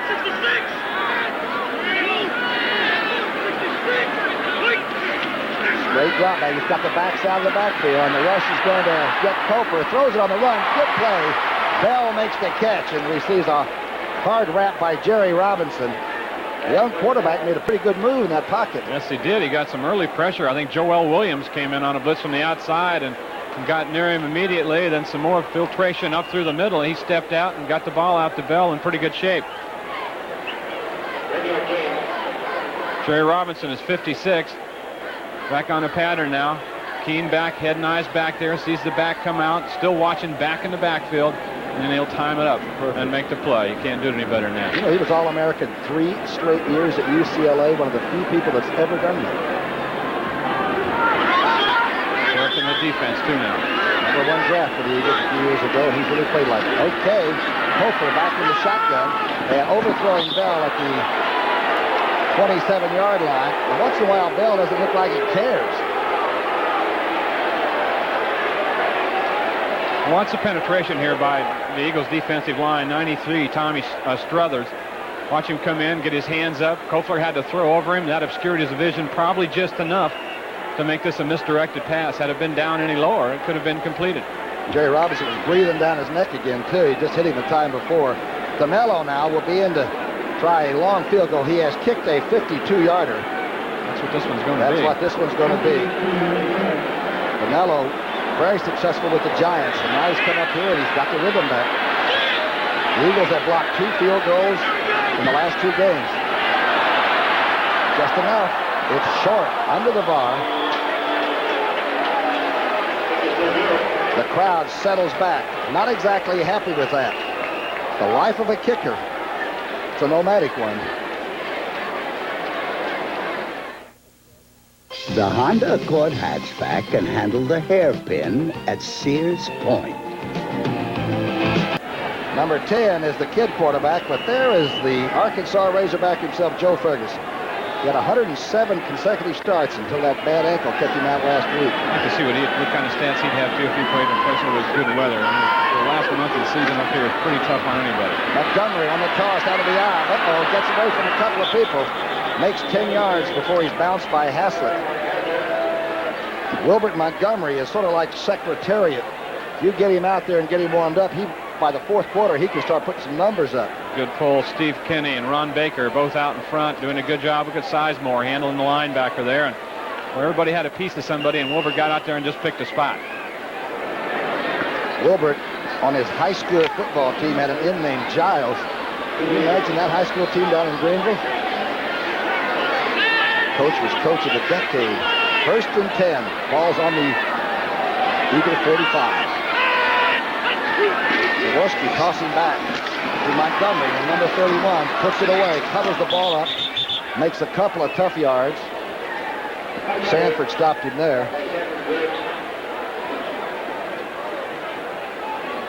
Don't forget, college football coming up Saturday on CBS Sports. You'll see the Ohio State Buckeyes. It's Ellis's old school, Ray Ellis, with the Heisman candidate Keith Byers. He'll be going against the Fighting Illini of Illinois, where Dick Butkus came from for about 12 years. It's Saturday at 3:30 Eastern Time, right here on CBS Sports. Well, there have been a lot of upsets on the college scene, hasn't there? Ohio State knows that. 3rd quarter clock, 6.5 minutes, 7-point margin. 2nd down 6. Jaworski back. Just dumps it over. Quick could not hang on to it, and that's about the only opportunity he's had to catch a ball today.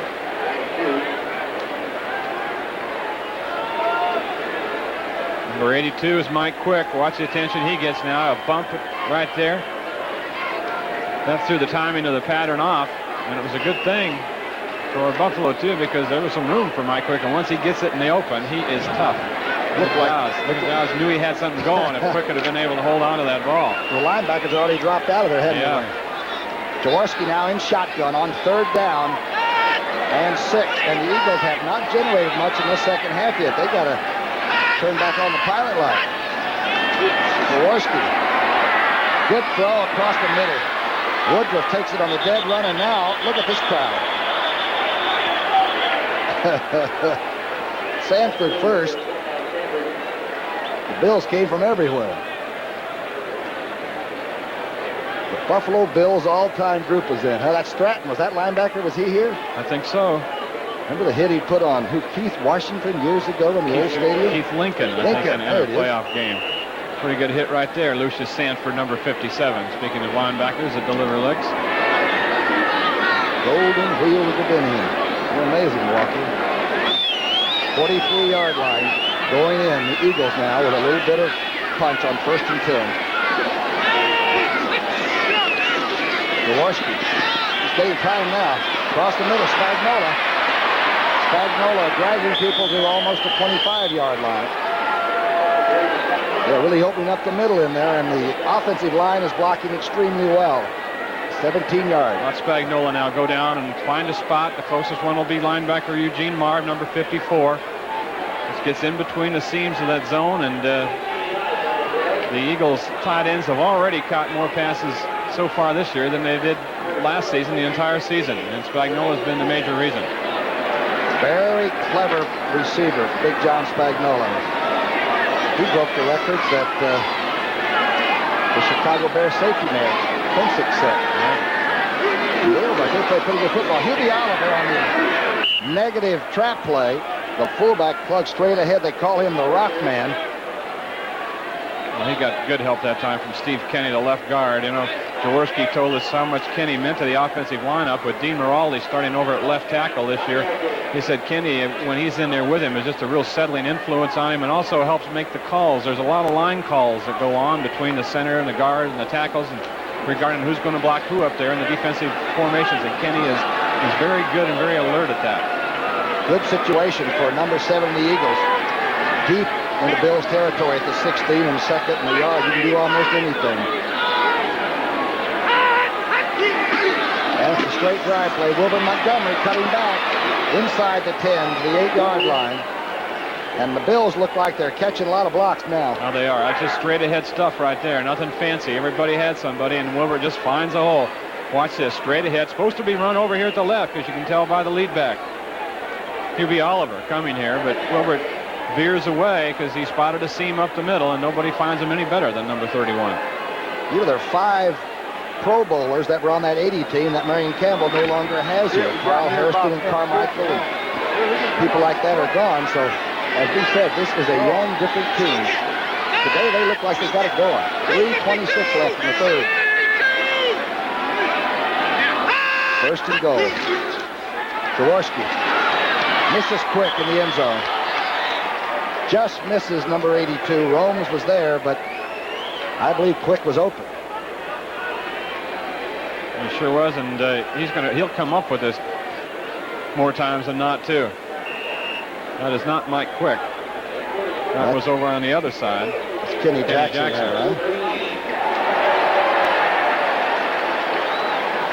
There, Here's Quick. Let's take a look at it here now. Just a touch overthrown.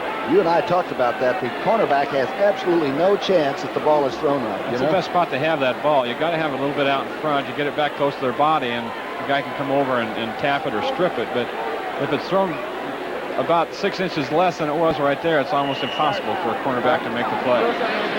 The numbers on Jaworski we'll give you here in just a moment. 2 touchdown passes we know of, right? 18 of 28 for 174 yards. And 2 strikes for a touchdown. 2nd down and goal. Got time. 3rd touchdown. Mike Quick, he's been working to get open. Flags are down, however. Flag down late. Down near the goal line. It's a 9-yard touchdown pass if it's allowed. It's against the Eagles. Boy threw a slant into Mike Quick over on the right side. The flag was thrown in the end zone way over at the left. I'm anxious to see what this call is. Pass interference, number 88, offense. Repeat, second down. Called John Spagnola, tight end, for pushing off or something in the end zone way away from the play. I don't know what effect it had on what happened out there. If you get down that close to the end zone, then if you have to single up on Quick, you're in real trouble. Look at this. Obviously, I talked to Josh and said, boy, 109 straight starts. So what keeps you in there? And he says, I'm half crazy. Second down and 19 to go for a touchdown. Second and 19. It's shotgun time. Jaworski being rushed. Dumps it off. This is Michael Williams. He's hit and piled up at the 11-yard line. Gets almost to the 10. Buffalo's doing a lot of swarming around, but they don't seem to be very effective right now on defense. Pretty good little move here by Michael Williams, second-year player out of tiny Mississippi College, and he was, what, a number 4 draft choice last year and played quite a bit for him. In fact, his 385 yards rushing last year with Wilbert out was second best on the team. A pretty good future, they think. 2:36 left in this third period.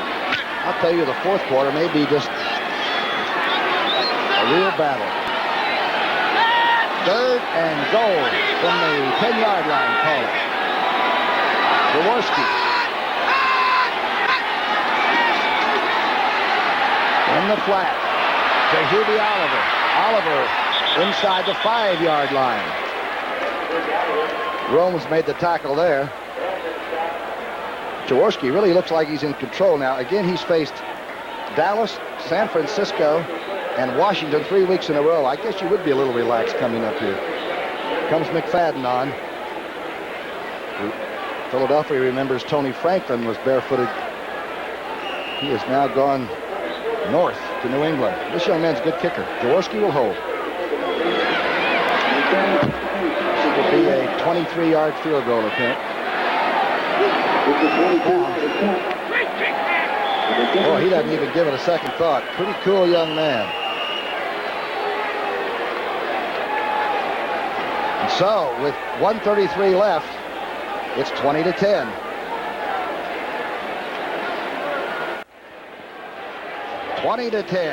You're looking right through at young McFadden.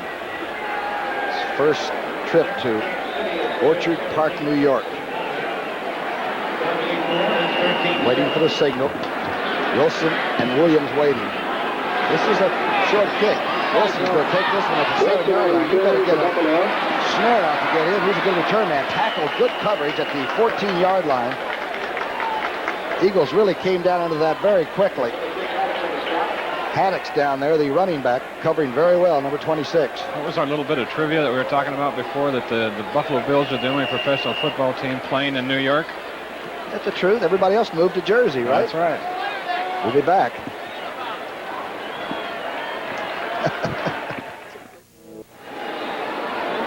There's the clock. That's third quarter time. Crowd very quiet right now as the Bills have been pretty silent really since that first quarter. Eagles are just beginning to sort of tackle to him a little bit. Take no prisoners. First and 10 now. Ball's on the 14. Coker being chased out of the pocket. Now he dumps it off.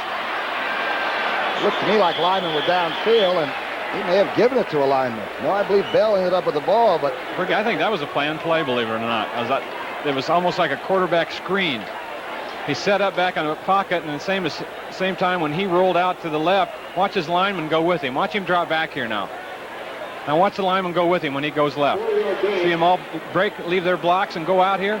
Quarterback screen, now he just dumps it forward here. Boy, I'll tell you. Bell, I haven't seen that play before, but it was a planned play, believe me. And they were downfield, and the officials didn't catch that. Second down and 6. Pick up a 4. Was some dash play. Dash with a screen. Coker inside fake now. Sets up. Didn't go across the middle. Bell makes a leaping catch and gets to the 41-yard line. Ellis had to make a tough tackle there, or Bell was gone. Oh, it looked like he was just about gone. And what a great catch he made. Well, the rookie from Notre Dame, their #1 draft choice up here in Buffalo. 24-yard reception. He drops some easy ones, but he makes some tough ones. He was a good player at Notre Dame, but you didn't hear as much about him as normal because he had injuries both his junior and senior year in South Bend. That's the end of the third quarter. Score, Philadelphia 20, Buffalo 10. We now pause for a word from your local station. We have had a good time up here in Buffalo, New York for this ball game. Everybody says, oh, you don't want to go up there, but we really had a great time. Don't you think, Wayne? I do. And graphic evidence right here that linebackers age better than defensive. I always had a bad helmet, I think. That was my problem, you know. We're back to the action. We got 15 minutes left. Fourth quarter action. It's a 1st and 10 for the Buffalo Bills on the 42-yard line. Good catch by Bell into the third period. Kochler throwing, and Fowles came right over the top of the receiver and rode him right into the ground. That was Brookings. Good play by Fowles. That was a great play here. Brookings can really run. We told you he was the fastest player in the Big Ten last year at Illinois. Now watch Elbert Fowles, a free agent who in his second year with the Eagles. Watch him make the turn, get his head nice back there, and then close fast while this ball's in the air. Brookins looks good for a while, but that's a good play by the young cornerback. Big lead play by Fowles, and they sort of were picking on him early to see if he can play it. He's proven he can. 2nd down and 10 now. Cofer got Kenny Clark company to jump a little early, but they stayed onside. Now he's going to run for it. Now he's being chased. Griggs runs him out at the 49, 48-yard line. Boy, if he would get hurt, Stevenson might have to start throwing. Yes, I think he would. How many quarterbacks have come from San Diego State? Quite like a few. BYU, they must manufacture them or something. Sure, he was just really bitterly disappointed when Dufek beat him out for the backup job and got to start last week over him after Ferguson was hurt, because as I said, he had been the backup here for a couple of years. So this is his chance to get something going and reestablish himself. Not in Eagle territory, but getting close. 3rd down and 4 on the 48. Shotgun. Ooh, that crossover hanging there. That snap is soft. Good throw, and knocked away by number 21. Good defensive play by Cooper. Evan Cooper went right up and just spiked it away. Intended for Bramer. Yes, he did. Now, that's the second good play in this series by a defensive back by the Eagles after what looked like it might be a completion, just coming up late after the ball gets there and basically just jolting it away. He didn't zip that one either. He sort of floated that over there, didn't he? Gave the defensive backs a chance. Yep. Kidd is in to punt. John Kidd. Cooper is back to return. Got to watch something here now if you're the Eagles on defense. Watch for something. Whoa, what a tremendous move. This one is into the end zone. Will come out to the 20. That ball was a spaceship. A 52-yard punt. The ball comes out to the 20. 14:33 left. When they put a heavy load on your shoulders, because everything else is just a life. It's a wild place. While we were away, there was a penalty call on Evan Cooper for signaling a fair catch and then blocking a member of the other team. Which he signals. Now he's not supposed to go over and touch anybody. I don't know who put that rule in. Took a pretty good shot, young Cooper did. He was the one that made that good defensive play. Anyway, the Eagles will start from the 3.5-yard line. 1st and 10. And the Zebras have struck again. Jaworski. Haddix is in there, number 26, and they are standing in the end zone. Wilbert Montgomery behind Haddix's block. And the Bills are getting rough out there on defense now. Bills got to feel that this is getting a bit close to their big opportunity, the ball game. If they can come up with a turnover down in here, they're there, they're back in it. Or if they can stop them here with no gain and make them punt and get good field position. So this is one of those crunch situations right now for the Buffalo defense that you have 2 or 3 times in a game. 2nd down and 6 on the 7. So far, the Eagles have been very careful about turnovers today. Jaworski from the end zone, going up for it, going for Wilbert Montgomery, and overthrowing him at the 45. Aired it out a little bit. That's to make sure everybody realizes that they've got to play the deep zones. St. Louis 31, Dallas 13. Well, they've been putting some points on the board all year, St. Louis has. Lomax to Green was the last touchdown, 45-yarder. Boy, Green he's averaging 20-some-odd yards a catch. He's play defense. He would have given defensive people a bad name with speed like that. Chicago, Walter Payton in the record, leading 13-7. Third down and 6 on the 7. Jaworski throwing it good from the end zone. No pressure. This one is batted down at the line of scrimmage. I believe Smirlis, the koala bear, got his hand up on that.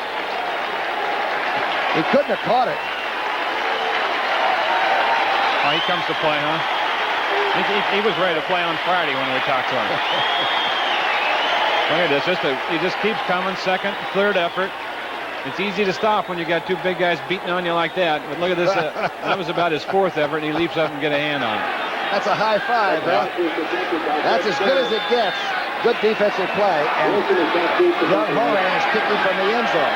Wilson is waiting, and they are going to put pressure on the young punter.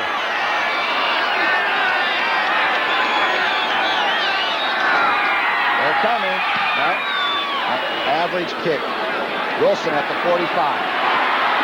The 40. His own man knocks him down at the 38. Crowd senses something can happen. But the third team quarterback is at the controls, and they're down by 10 points. Who has a refreshing new... Well, the Fox played in front of me, and we discovered Jim Taylor one night in a preseason game. We said, who's that little 31 over there trying to play fullback? With thighs like a barrel. Yeah, and he turned our helmets around upside down, and Swamp Fox said, I'm going to get that kid's name and number and ring size because he looks like he's going to last for a while. I was introduced about the same way. First and 10. Good field position for the Bills. Young Matt Copeland with the quarterback. Defense was hurt. And Ferguson can't play a rollout. Going back, screen back to Bramer. The tight end is... What a play. Good tackle at the 31-yard line. Boy, oh boy, what a play by Joel Williams. Good Lord, that's the best linebacker play I've seen all year. Roll out right, plan screen back to the left. The back falls down. Look at the linemen all down on the ground waiting there. Now watch them all get up in unison. And here's Bramer, the tight end. They got 3 blockers on Joel Williams here. Watch 59. Watch this play. Oh, brother. That was a saver. How about holding the tight end screen to 6 yards or 5.5 yards? I'll tell you, they said the knock about him is that he can't take on things straight at him. Well, he blew that right out the tub there. And that was the chorus line after. You ever see anything like that, group? Second down and 4 from the 30. Copeland overthrowing and almost intercepted. Herm Edwards almost had it. The Eagles only have 2 interceptions this year. See Kofor getting back up. And that stage of the game now where they're not going to fool anybody by play action. You got to drop back, and the Eagles know you got to throw the ball, and he's catching some heat. Ken Clark, 71, back on him. I tell you, you get a guy coming that close to you when you're a quarterback, you can feel him. You know you're going to get hit when you release, and a lot of quarterbacks will flinch a little bit and start to anticipate that contact while they're releasing. The great ones, Fouts and the Montanas and those people just step right up there and take that lick. And we haven't. The jury is still out on Coulter what class he's in. Third down and 4. Eagle defense aroused. Coulter from the shotgun. Good throw, and it's Herm Edwards makes contact on Byron Franklin before the ball got there. I'm not sure, was it on Edwards or was it on Wes Hopkins, number 48, Brookie? I'm not sure. Might have been Hopkins, huh? Yeah, I think it was.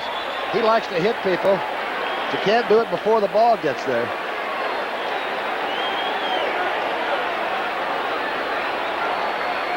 Everyone has a right to the football when it's in the air.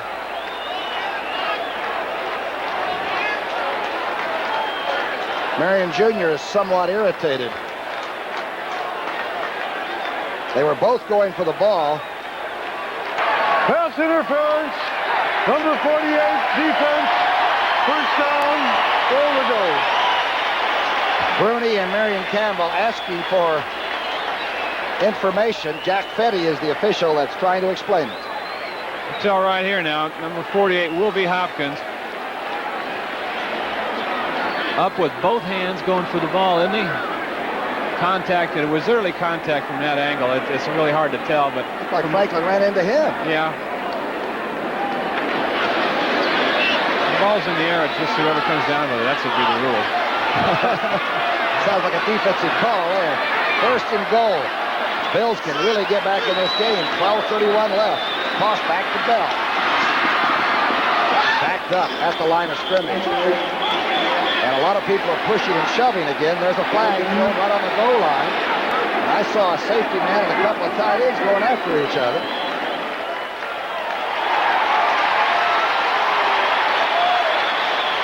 Looks like it's going to be against Philadelphia. At least that's the preliminary.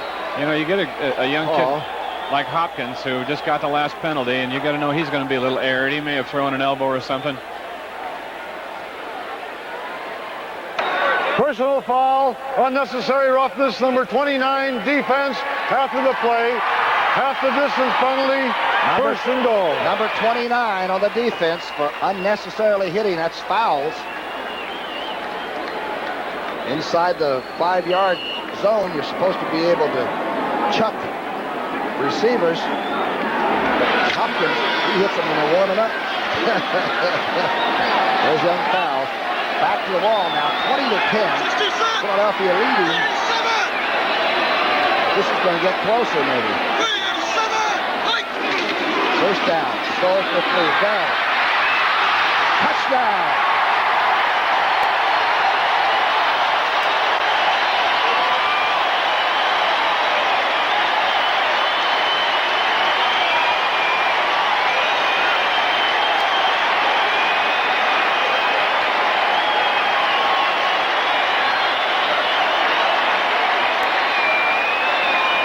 Pretty good effort. Pretty good effort there by the rookie running back, number 28, Greg Bell. 77 yards on 20 carries and 2 touchdowns. And he made a catch earlier in that third quarter that shows he really is a first-class football player. The crowd on their feet. Their team is 0-5. It could come within 3 points. Canelo. It's good. Another cheer. The 17th point goes on the board. Although that drive and the touchdown, Brookie was helped a lot by penalties. That's still going to help Matt Kofler a lot to know that he can get his team in the end zone, whether he had penalties or not. Just watch this effort right here by Greg Bell. Good job up front, but he gets just a lot of this on his own. 29 fouls, hits him early. People coming over, but he just keeps on working until he's in the end zone. Boy, Will Grant, the center, went to the onside and cut down one of those defensive linemen. That's a tough block. Holding, number 55 on the kicking team. 10-yard penalty, re-kick. That's Haslett, number 55, holding on the kicking team. We're going to have to get the officials their own network. Vanello now will try to kick it. Will be from the 20-yard line. Kofler still holding.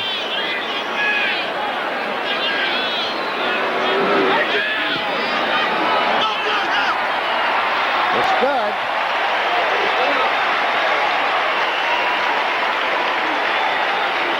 .18 left in the fourth period. Guess what? It's getting close. 20-17. You want to win, you got to practice stopping Zorinsky. Murphy. 20-17. A lot of time. If you're leading, you want that clock to just fly by. If you're trailing, you want to have the ball 3 or 4 more times. Canelo and Hayes is waiting. That's Waters touching it down. The Eagles will take the ball over on the 20, and fists fly again. There's a fight at the 25-yard line. The flags are flying, and both benches are beginning to clear. Yeah, there's been more tussles in this game than any I've seen in the last several years. Unless, I'm discounting Raider games. The disclaimer was well taken. Struthers and McNanny, number 95, they may be ejected. Well, I think they should be. They were drawn back and letting it fly there. They got to put a stop to it, so I'm sure that... Personal fouls fighting 93 Philadelphia, 95 Buffalo, both after the play. Penalties offset, 1st and 10 on the 20-yard line. Struthers and McNanny, he did not say if they were ejected or not. Sure didn't. At least they're sent to the penalty box. 1 and 4 and 0 and 5. 4 plays, 36 yards. Of course, Bell's 3-yard run after the interference call. Defense has played pretty well for the Eagles. Jaworski now must eat the clock live. It cost him Montgomery. Oh, Haslett. Haslett throws Wilbert down for a loss of a yard. What a play by number 55. Haslett, obviously a geometry student, knowing that the shortest distance between 2 points is a straight line, because watch him come. Outside linebacker over here, Lucius Sanford, does a pretty good job of keeping it contained and turned in, as does Steve Freeman. And here comes the middle linebacker, the hitman. Wilbert was fortunate not to have fumbled the football. 2nd down and 10. Swerlis and Dinner digging in right on the line of scrimmage. Jaworski throws a knuckleball, and Spagnola can't hang on. But Marv may have interfered.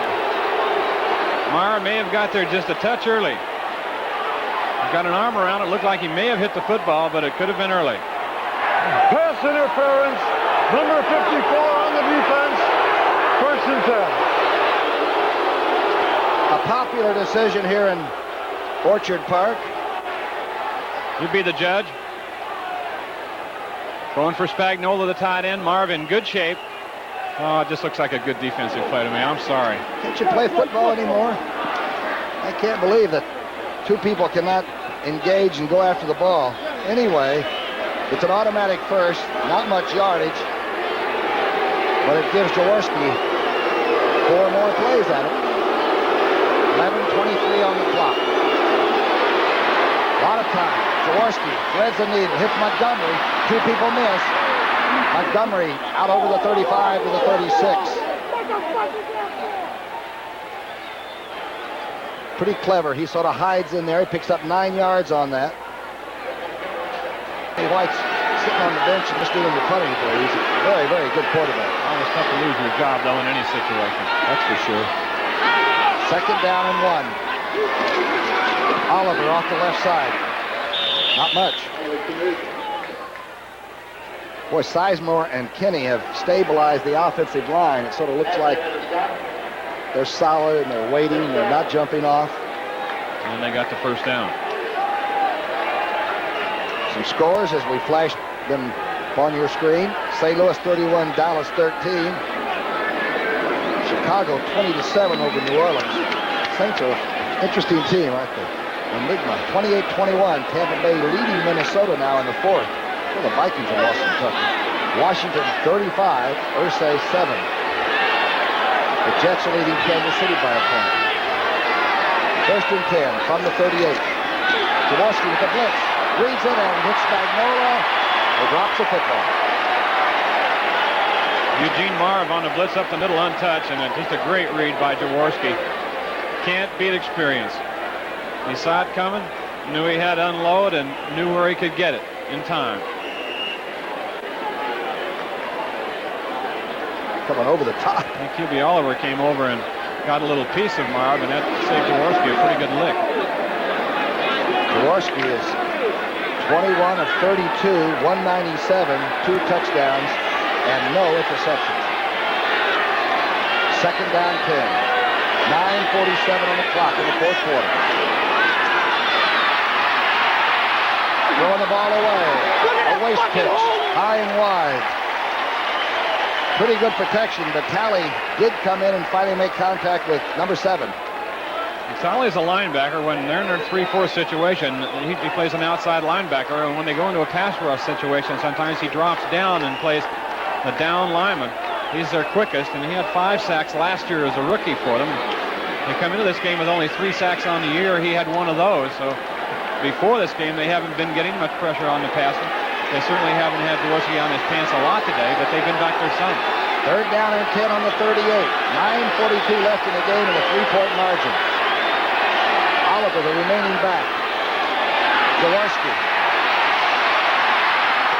Out of the flag, Kenny Jackson is short of the sticks. Good play by Carpenter.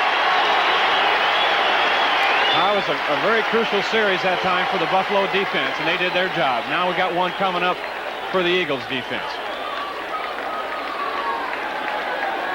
Michael Horan, who was a punter up here and lost the job to Cater a year ago. Wilson is back, a very dangerous return man. Absolutely fearless.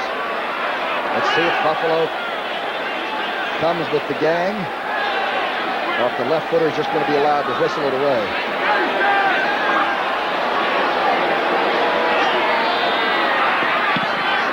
Average kick.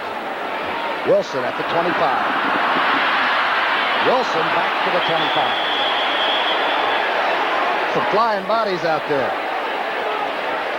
Second time in a row on a punt that Wilson's been put down by his own man. Watch this here. A couple juke steps. I got by the guy in green, but the guy in white got me.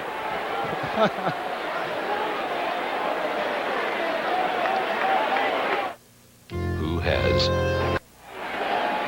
How good is Matt Cofer, the young quarterback? We don't know. I don't think Coach Stevenson even knows, but he has 9:27 left to get at least 3 points and get a tie. 20-17. Dufek went down, the second-year man from Yale, and this young man has come on. He's 5 of 10 for 50 yards, and he has a lot of responsibility on his shoulders.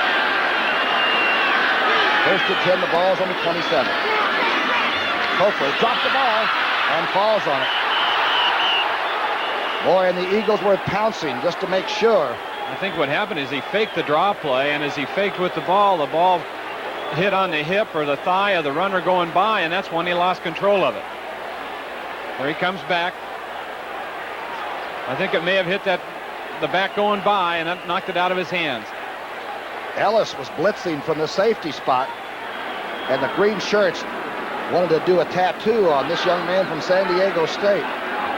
That's the pressure that you haven't gone through yet. Ferguson went through it for a dozen years. It's in a tough spot now, 2nd down and 20, and they can really rev up on defense. Here comes the 4-man rush. Bigfoot Harrison has moved into tackle, and they'll be twisting. 2nd down and 20. Dancing to the left, out of bounds. Closely covered was Denard. Almost intercepted. That ball had been a little underthrown. They'd have picked that off. Joel Williams was out there. New England 17-16 over Cleveland. Boy, New England's come back. They were trailing 16-3 in that game for a while. Miami 31, Pittsburgh 7. Marino hadn't been sacked yet. Shula's some coach, isn't he? Bunk Phillips, the great line about Shula. He can take Hizen and beat Urine, and take Urine and beat Hizen. 3rd down and 20 from the 17. It's a shotgun, and young Cofer is having to shout out the audible. Across the middle, and underthrowing, number 81, Brookins. And the Eagles were after the young man and got to him. How quickly they can change their attitudes about you.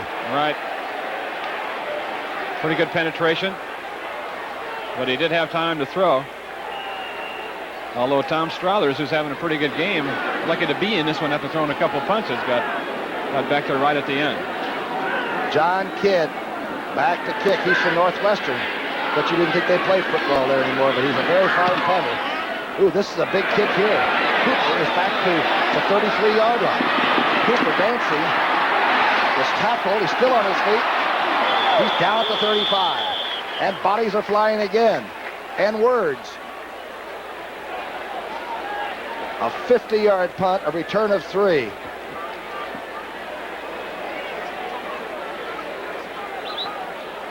Coming up next Sunday, it's a big NFL doubleheader here on CBS. It all starts with the NFL Today with the group back in the studio at 12:30 Eastern Time. Then most of you will see the Giants and the Atlanta Falcons.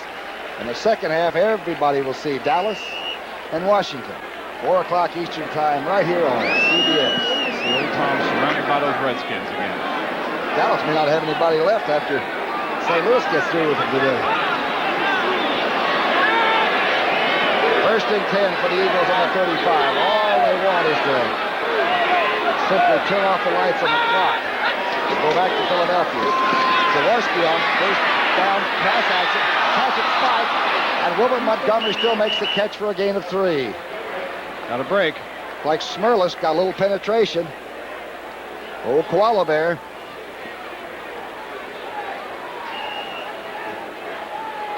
Check the linebacker action out here. As our camera's focused on him. 55 is Haslett on the drop. Marv is inside. Ball's tip. Watch him close. They are a bad bunch of match pair there. Motor scooters. Linebackers. 55. That looks like the way you did it for Detroit for 16 seasons, my friend. Second down and 5 on the 30. Jaworski keeps the backs in. Now he's going across the middle. Spagnola has it at the 40. Inside the 30 to the 26-yard line.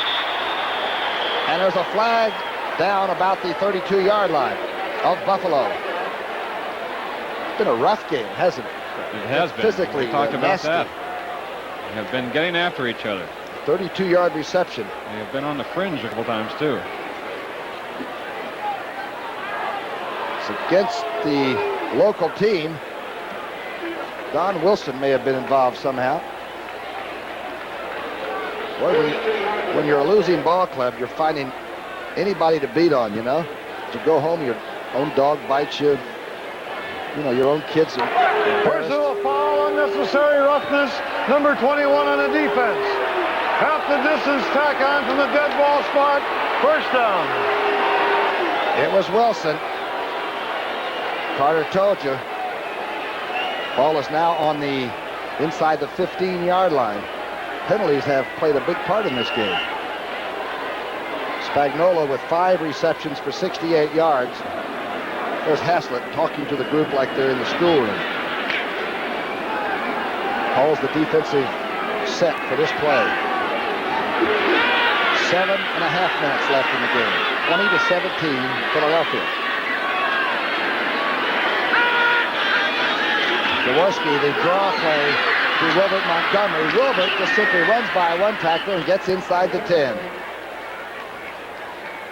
Kenny Johnson, Wilbert just went right up and went inside of him like he wasn't there. Good adjustment. Right here by Montgomery. Now the I formation is deep back there so he can see, head nice forward, shoulders square, and that's the way you run out of the I. Montgomery with 67 tough yards on 13 carries, and there hadn't been a long one in the bunch. Hard work. Second down and 5 on the 9-yard line. Michael Williams in the backfield. Williams has the ball, cuts back. Michael Williams breaks 2 tackles and gets to the 1. Romes made the tackle there.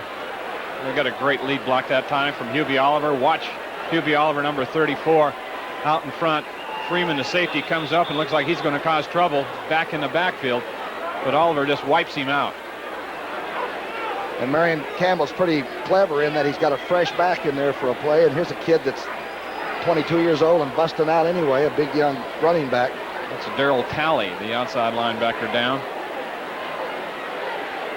I saw him play at West Virginia, you know, he's really some football player. He's going to be a good one. He's just in his second year. When he was at West Virginia, walked on there as a freshman at 185 pounds. Is that right? Yeah, 235 now. So he's a late bloomer. The Eagles with the ball deep in Buffalo territory. could virtually wrap this baby up. 6.5 minutes left. There you go. Talley's going to leave under his own steam here. He has battled hard and long today. Don't forget, tonight on CBS, of course, 60 Minutes. Murders, She Wrote with Angela Lansbury. And the presidential debate. And of course, Dan Rather will cover that for CBS. That is all tonight. An important evening right here on CBS. Dan Rather, you know, is an old sportscaster. That's how he got started down in Texas. Talley replaced by Potter. First and goal. You're looking at number 7, the Lackawanna Locomotive. I had to say that. Yeah. First and goal. Inside handoff. No. Michael Williams tried to go over the top and got a headache. Some defensive play on the goal line. Number 75, Acker. Phil Acker, who comes in the short yardage situation. He's a nose tackle behind Smirlis, but in short yardage, they bring the beef in. Wilson, number 21, up on top, helping out. He played at Texas with McMichaels, you know, the fellow that plays for the Chicago Bears, and they hunted rattlesnakes together in those days. Second down and goal.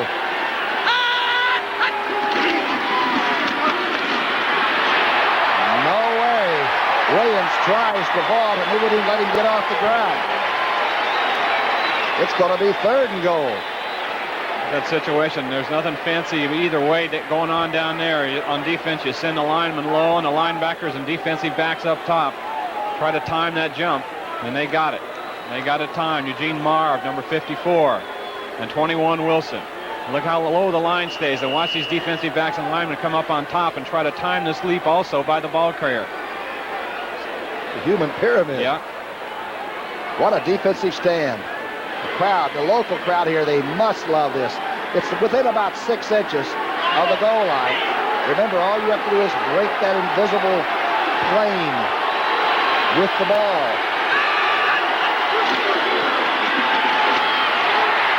Don't believe so. Look at Acker. Williams trying again. And no cigar.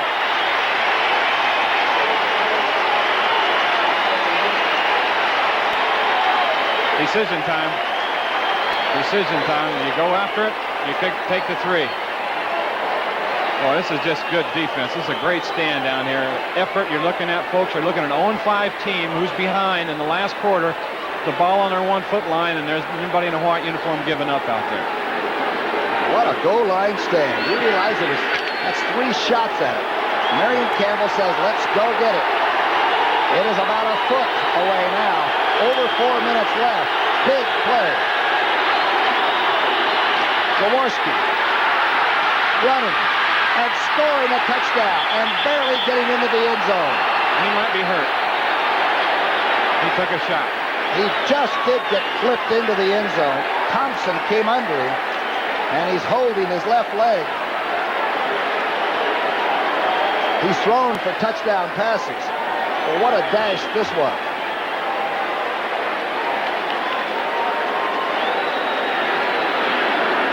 Took it himself. But he got the 6 points.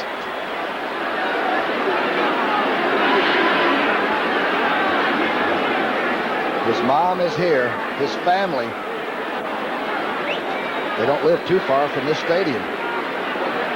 Kenny is going off the field. He's being helped off by Otho Davis on that side.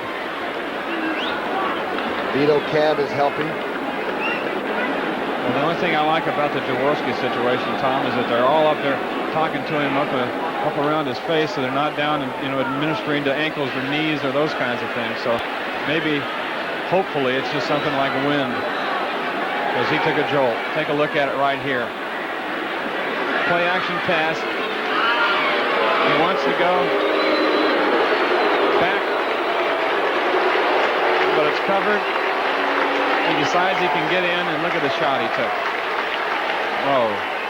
That's some touchdown. Yep. Here's what Jaworski did today. He threw 37 times, completed 24, 2 touchdown passes, 234 yards, no interceptions, and he just scored the nail on that last touchdown run. Pisarcik in the hold. Of course, he is the backup quarterback if the Eagles would get the ball back again. 4:01 on the clock. Fadden trying for the 27th point. Important points for Marion Campbell and this Eagle team that he's retooling. It's good. The flags are down.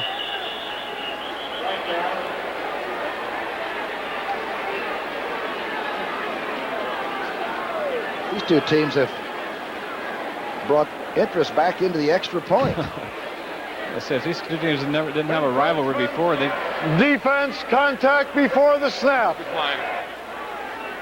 That's what everybody used to get even. The try must be repeated. Contact happened before the snap. That's why it has to be repeated. McFadden's coming back out now. Remember the first side-saddled kicker that we ever saw? He used to kick right here in Buffalo. Gogolak. Gogolak, yeah. The Hungarian side-stepper, we called him in those days. Ron Jaworski back there. Yep. Obscured a little bit. Seems to be, yeah, all right. Brennan. Otho Davis is on his left there, and here's the young kicker trying for that extra point again. Bodies are flying. The hands are up. Now we got a little altercation down there. They've been taunting one another now on every special teams play since we kicked this baby off. Here's Jaworski's effort. This is going to be about the toughest yard of his life as he looks back upon it. Rolls out, wants to throw to Michael Williams, but who was covered in the end zone, and he says, well, I got to get it. The foul for defensive encroachment. So he plays Steve Van Buren. Which prevented the ball from being snapped, will be assessed on the kickoff. You heard the penalty will be assessed to the Eagle team on the kickoff. There's the sideline. Jaworski, I would imagine the game ball will be given to the veteran quarterback in his 109th start in a row. 35-7. The Redskins got it going now. Don't forget, the NFL Today starts it all off as CBS has the doubleheader next week. Most of you, a lot of you, will see the Giants in Atlanta. Then everybody gets to watch Dallas and Washington. Washington now 4-2 with that last score you just saw. And Dallas being plummeted. Or pummeled. Pummeled, whichever. From the 40-yard line, the penalty was against the Bills then on that last extra point. And McFadden will kick it off in the 40 and should drill it right through the end zone. That's Williams. Williams dancing at the 15. Gets out to the 19-yard line. Haddock's down under that, number 26. Old buddy of ours, a former Eagle rusher, all-time player back in the late 40s, Jack Hinkle, is in hospital up in Norristown right now, not feeling too good, and we hope the old running back gets back on his feet, and we hope he's enjoying the game today. 10-point ball game here. 27-17 is our score, so without question, the Bills need 2 offensive possessions, and they've got to get 7 on one of them. And Koeffler, of course, extremely young, and very hard to expect this young man to be able to pull everything together in one afternoon. Almost intercepted by Herman Edwards. He'll never have a better chance than that one.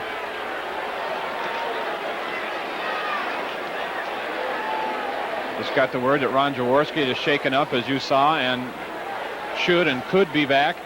But Steve Kenny, the left guard, left knee, will not be back in this ball game. He hurt that knee against the Giants, and on that last touchdown run, there was so much penetration by those linebackers, Kenny fell down over one of those linebackers.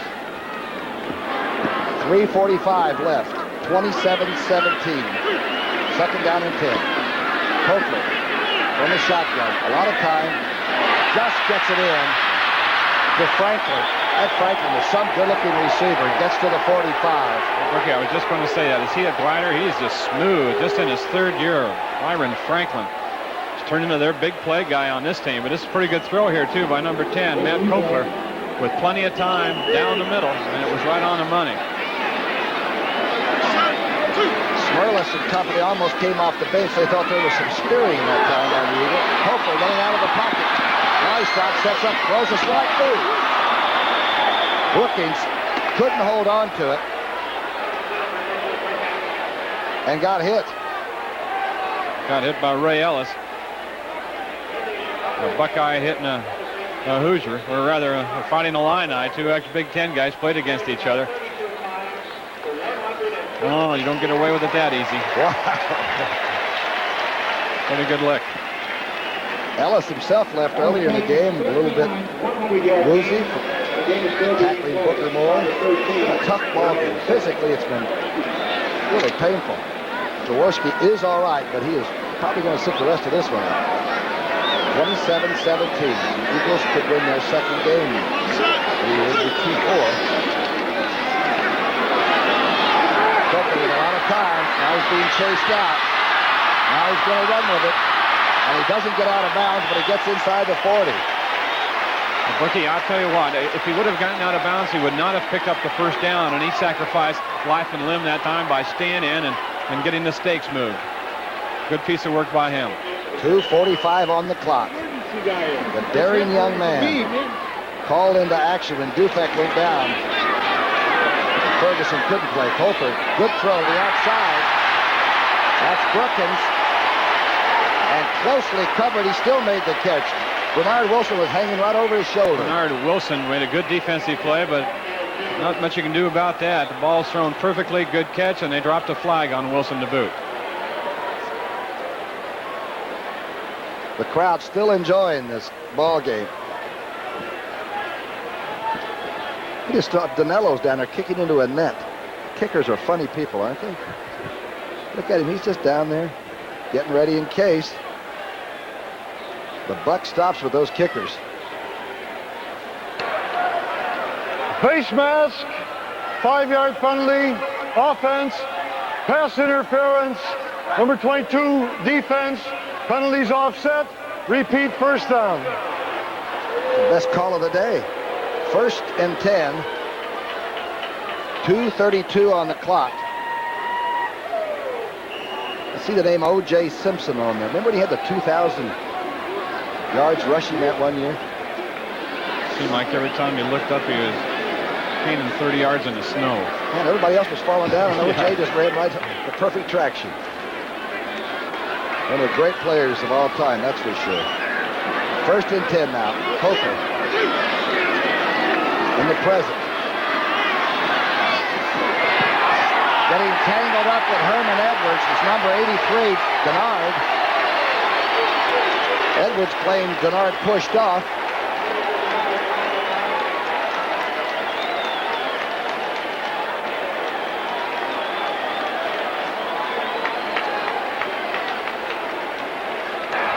Pass interference, number 46 defense, 1st and 10. Tom, this is a situation in ball games where coaches are getting upset over the officiating. That the fact that a hard-played game comes down to being decided in the last couple minutes by a kind of call like this.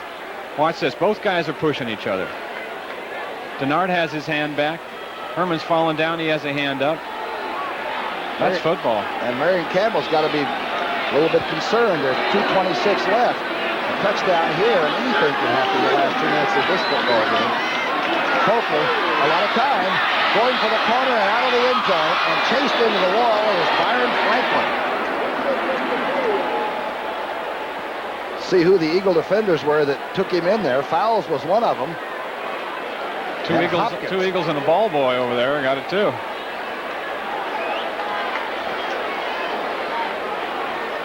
Coming up next, the NFL Today, of course, the post-game show with Brent Irv and Jimmy the Greek back in New York. Scores and highlights. Get to see some of the Walter Payton highlights of the day. 2:21 left in a game that is not over yet. Second down and 10 on the Eagle 13-yard line. Hoefler from the shotgun. Just missing at the 4-yard line. Brookins trying to do a little turn in, and Bree Wilson was in pretty good shape on it. Got some good receivers in this Buffalo team. A real young group, with the exception of Preston Denard. He's the veteran by far. He's in his 7th year, but Julius Dawkins is in his 2nd year. Byron Franklin is 3rd. And Brookins, of course, is a rookie from Illinois. The young coach. Not beleaguered, though. I think everything is fine here. He knows that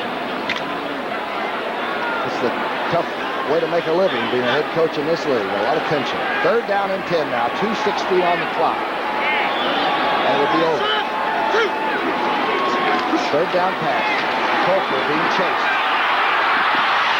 Cox throws out of the hands of number 89. I believe that was Dawkins that made the leap for it. Hoefler hit him on the hands with it, but Cooper was pretty close on the coverage. Eagles came that time with a safety blitz. Sent Wes Hopkins in there, so they were in man-to-man coverage on that play. That was catchable, wasn't it? I mean, it's a great catch if he makes it. 4th down, trailing by 10. Danello is still just kicking into the net. Now he's out on the field, and it's going to be a 31-yard field goal attempt. Hoefler is holding.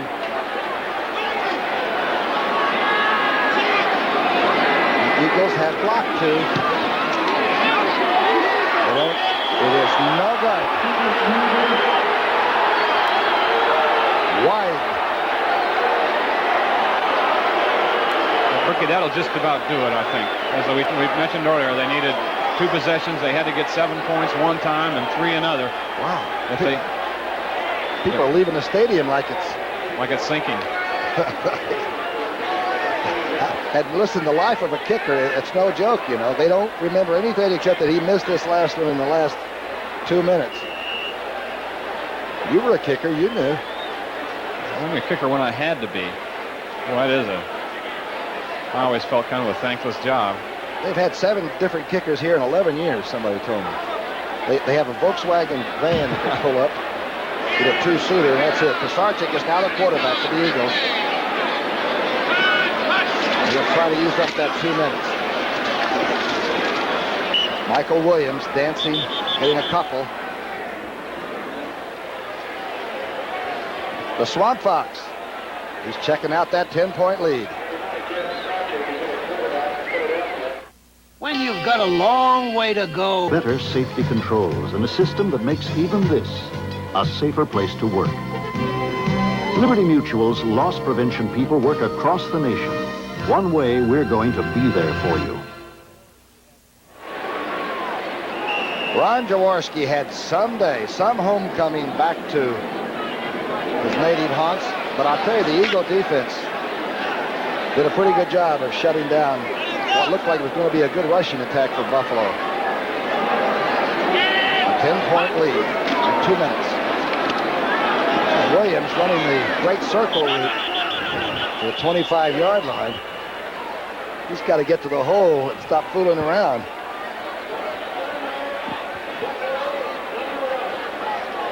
Executive producer Terry O'Neill.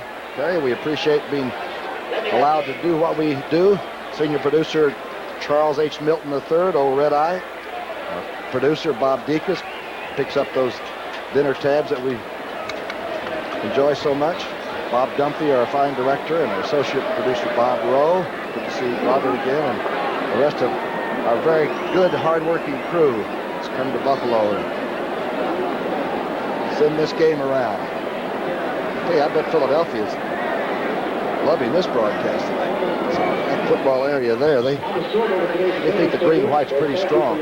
Our spotter, Bill Friel, of course, has kept me on top of most of the numbers.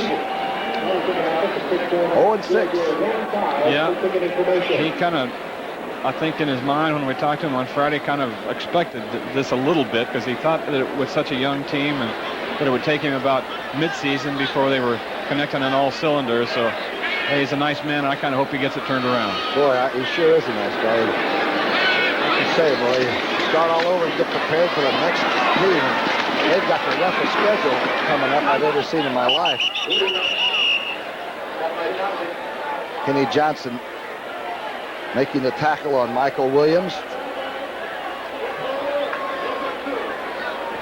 They play after Philadelphia. The Bills play at Seattle, then Denver, then at Miami. How about that, huh? Don't forget, next Sunday, the CBS doubleheader. It starts with the NFL today. A lot of you will see the Giants against Atlanta, and you know the Giants are exciting these days. They made the punting game rather interesting these days. And everybody then will watch Dallas and Washington in that old grudge game, and each of them is 4-2. Of course, that's quite a battle. That's next Sunday here on CBS.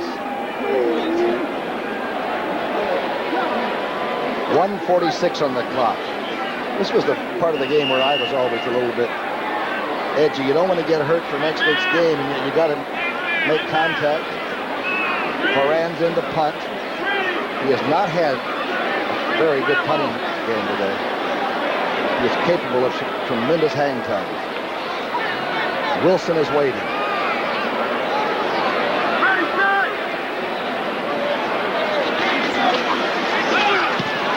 Oh, this time he really got off the kick. Horan has driven Wilson back to the 20-yard line. Wilson faking, gets out of bounds at the 29-yard line. A good punt under pressure by Horan, the young kicker. 53-yard punt, an 8-yard return.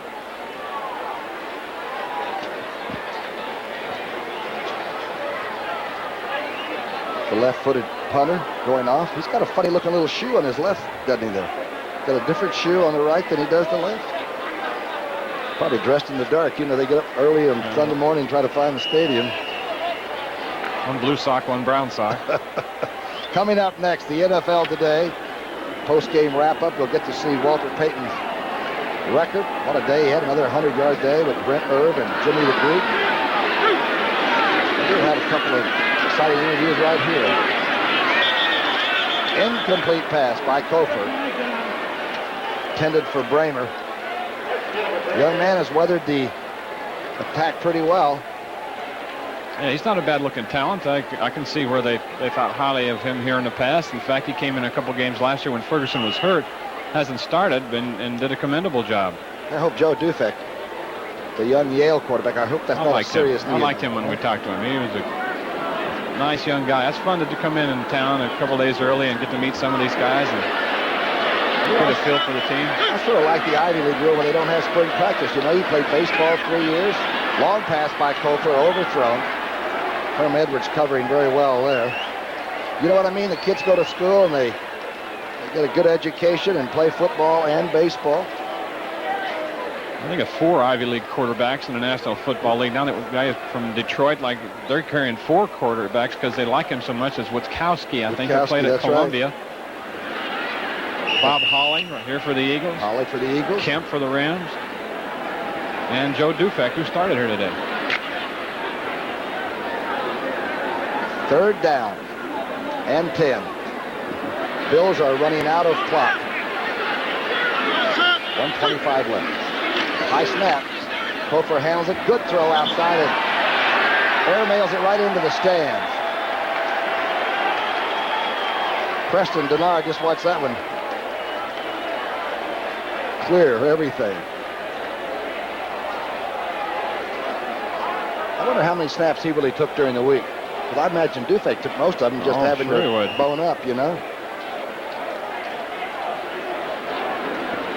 And it's not only, it's just, it's time enough with the receivers. You're familiar with them. Not an easy job. The Eagle flight back to Philadelphia will be a pleasant hour. Across the middle, Byron Franklin to the 45. There's a better young receiver around than this kid. I haven't seen him. Fowles was there. Just about a minute left.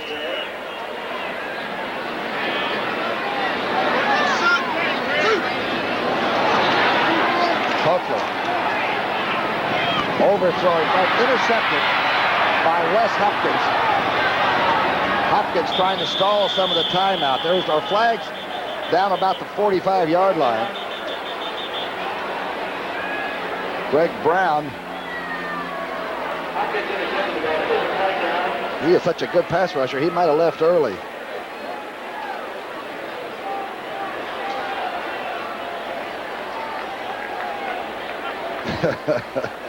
Marion Campbell. Can't get it over with, right? Offside. Number 88 defense. 5-yard penalty. 1st and 5. It's actually 98. There is no 88 on defense. That's Spagnola, but yeah, they wanted one of those takeaways. They haven't had many takeaways this year.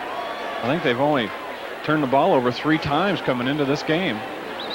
So Marion will take what he can get, even if it's at the mop-up stage here. 46 seconds left. The Colts are next for the Eagles. Hofer drilled at the 45, 46-yard line. Armstrong and Harrison getting the sack there.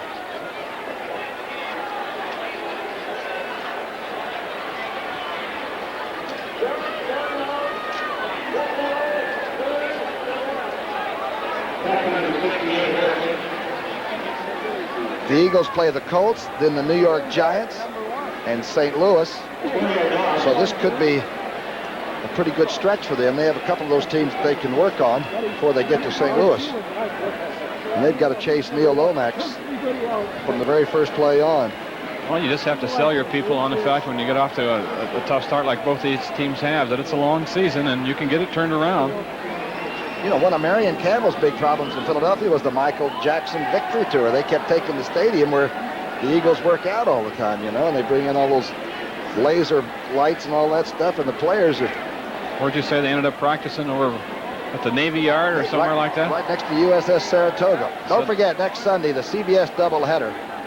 The NFL Today starts it all, but it's... A lot of you will see the Giants play Atlanta, and everybody will get to tune in and watch Dallas and the Redskins. Garvey had wideout. Game 4 for 5. CBS doubleheader. 40 seconds left. The crowd has not been as angry about this loss as I thought they were going to be. You know, I think they've been pretty appreciative. I got to root for my Tigers. Good football draws big crowds. Coulter, good early throw to Bernard. Boy, he threw it before Preston Bernard had even turned around. Good execution by the young quarterback.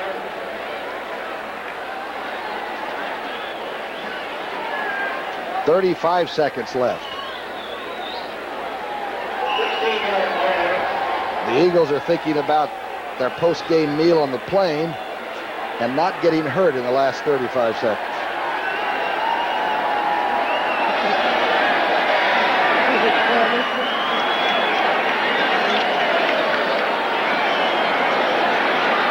Joe Dufek started at quarterback and hurt his knee early in the second period.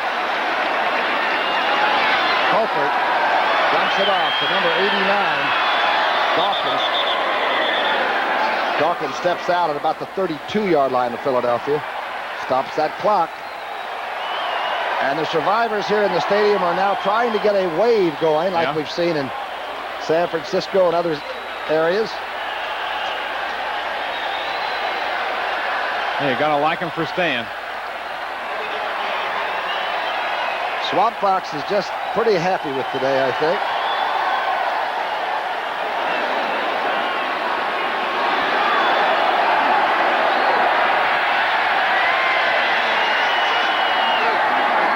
Kochler. Second down pass. Bell has it to 20.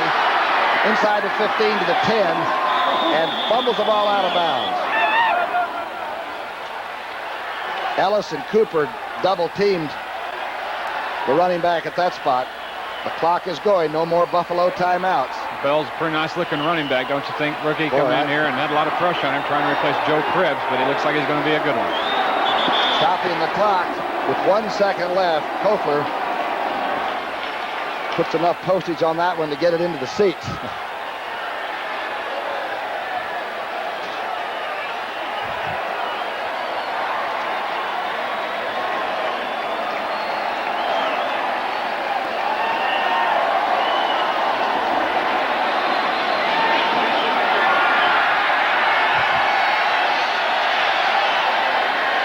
Marion Jr. gets his second win.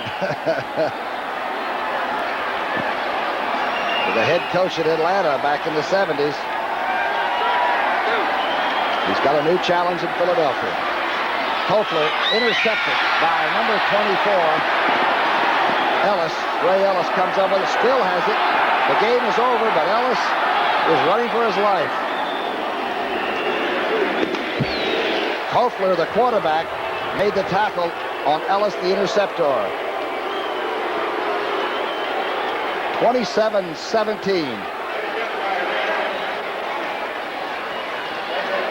The Eagles take Buffalo. It's all over. A 10-point margin. Ronnie, all right? Okay, Tom. All right, we're back. A 10-point victory for Philadelphia. Each team in the must-win situation. There's no doubt about that. I'm Tom Brookshier along with Wayne Walker, and we have the quarterback down on the sidelines, number 7, Ron Jaworski. And Wayne, if you want to start out the questioning, we'll talk to the quarterback right now. Ron Jaworski, yeah, Jaws, first congratulations. I guess first thing I want to ask you, your touchdown run, when I said you look like Steve Van Buren, a moving van going to the end zone. Are you okay? What was it? Well, my ribs are sore right now, and they're bruised, but I think I'll be all right. You know, just a situation where we had to get the ball in the end zone. The Bills did a great job on 3 successive plays of stopping our I lead plays and did a real good job. But fortunately, I was able to get outside with the option to run or throw. They did a good job of coverage. Okay. All right, Ronnie, here it goes. You'll see your tremendous move, Crazy Legs Jaworski, going up and over. If you remember this, you know, they should be flashing a card that says 9.8 or something after you finish this, Jaws. Oof, there's the rib shot. Yeah. Well, it reminds me of my days at Lackawanna High School when I had to... Ron, let me ask you one question. We mentioned before the game that you seemed extremely confident going into this. And when we talked to you yesterday, you said that there were some things that you really felt you could do against the Buffalo defense given the time, and it seemed to work out exactly like you thought. Well, Wayne, for the most part, I think we did an outstanding job of mixing things up, the play-action passing, the running game, and throwing the ball against their coverages. But I think most of all, you know, this team has maintained a belief in themselves. You know, we've gone through some tough times. Last week's playing San Francisco, Dallas, and Washington, and playing them tough but losing. And, you know, maybe some other people got down on us and down on our football team. Well, our team hung together. And I think today was a good example. We had a lot of penalties, a lot of mistakes, but the team kept battling and fighting. And maybe that's the turning point for our organization, for our team. Ron, very briefly, was that a nasty game? It seemed to me like there was a lot of action on the field. Special teams were after each other. Was there a lot of baiting and taunting on the field back and forth? Well, I think both teams, obviously, Brookshier, are a little bit frustrated right now. You know, we've lost 3 in a row, and the Bills have lost 5 in a row, and I think both teams came out very angry trying to prove something. And early in the ball game, Jim Haslett grabbed me, and I think I was determined to come into this game and at least set the tempo, and I started pushing and shoving, and maybe that got everyone else going. But it's just good to get a win after a tough 3 weeks. Ronnie, good luck to you, my friend, and I'm glad your mom was here to see it, and I know everybody in Philadelphia is happy for you, too. I'm looking forward to seeing my family and friends. Okay, Ronnie, thank you very much. Guess what? We've done our ball game up here, and we enjoyed it. You know it? I'm glad we did. It's 27-17. I liked it. All right, this is Tom Brookshier for Wayne Walker, and let's go right now to Britt Musburger in New York City.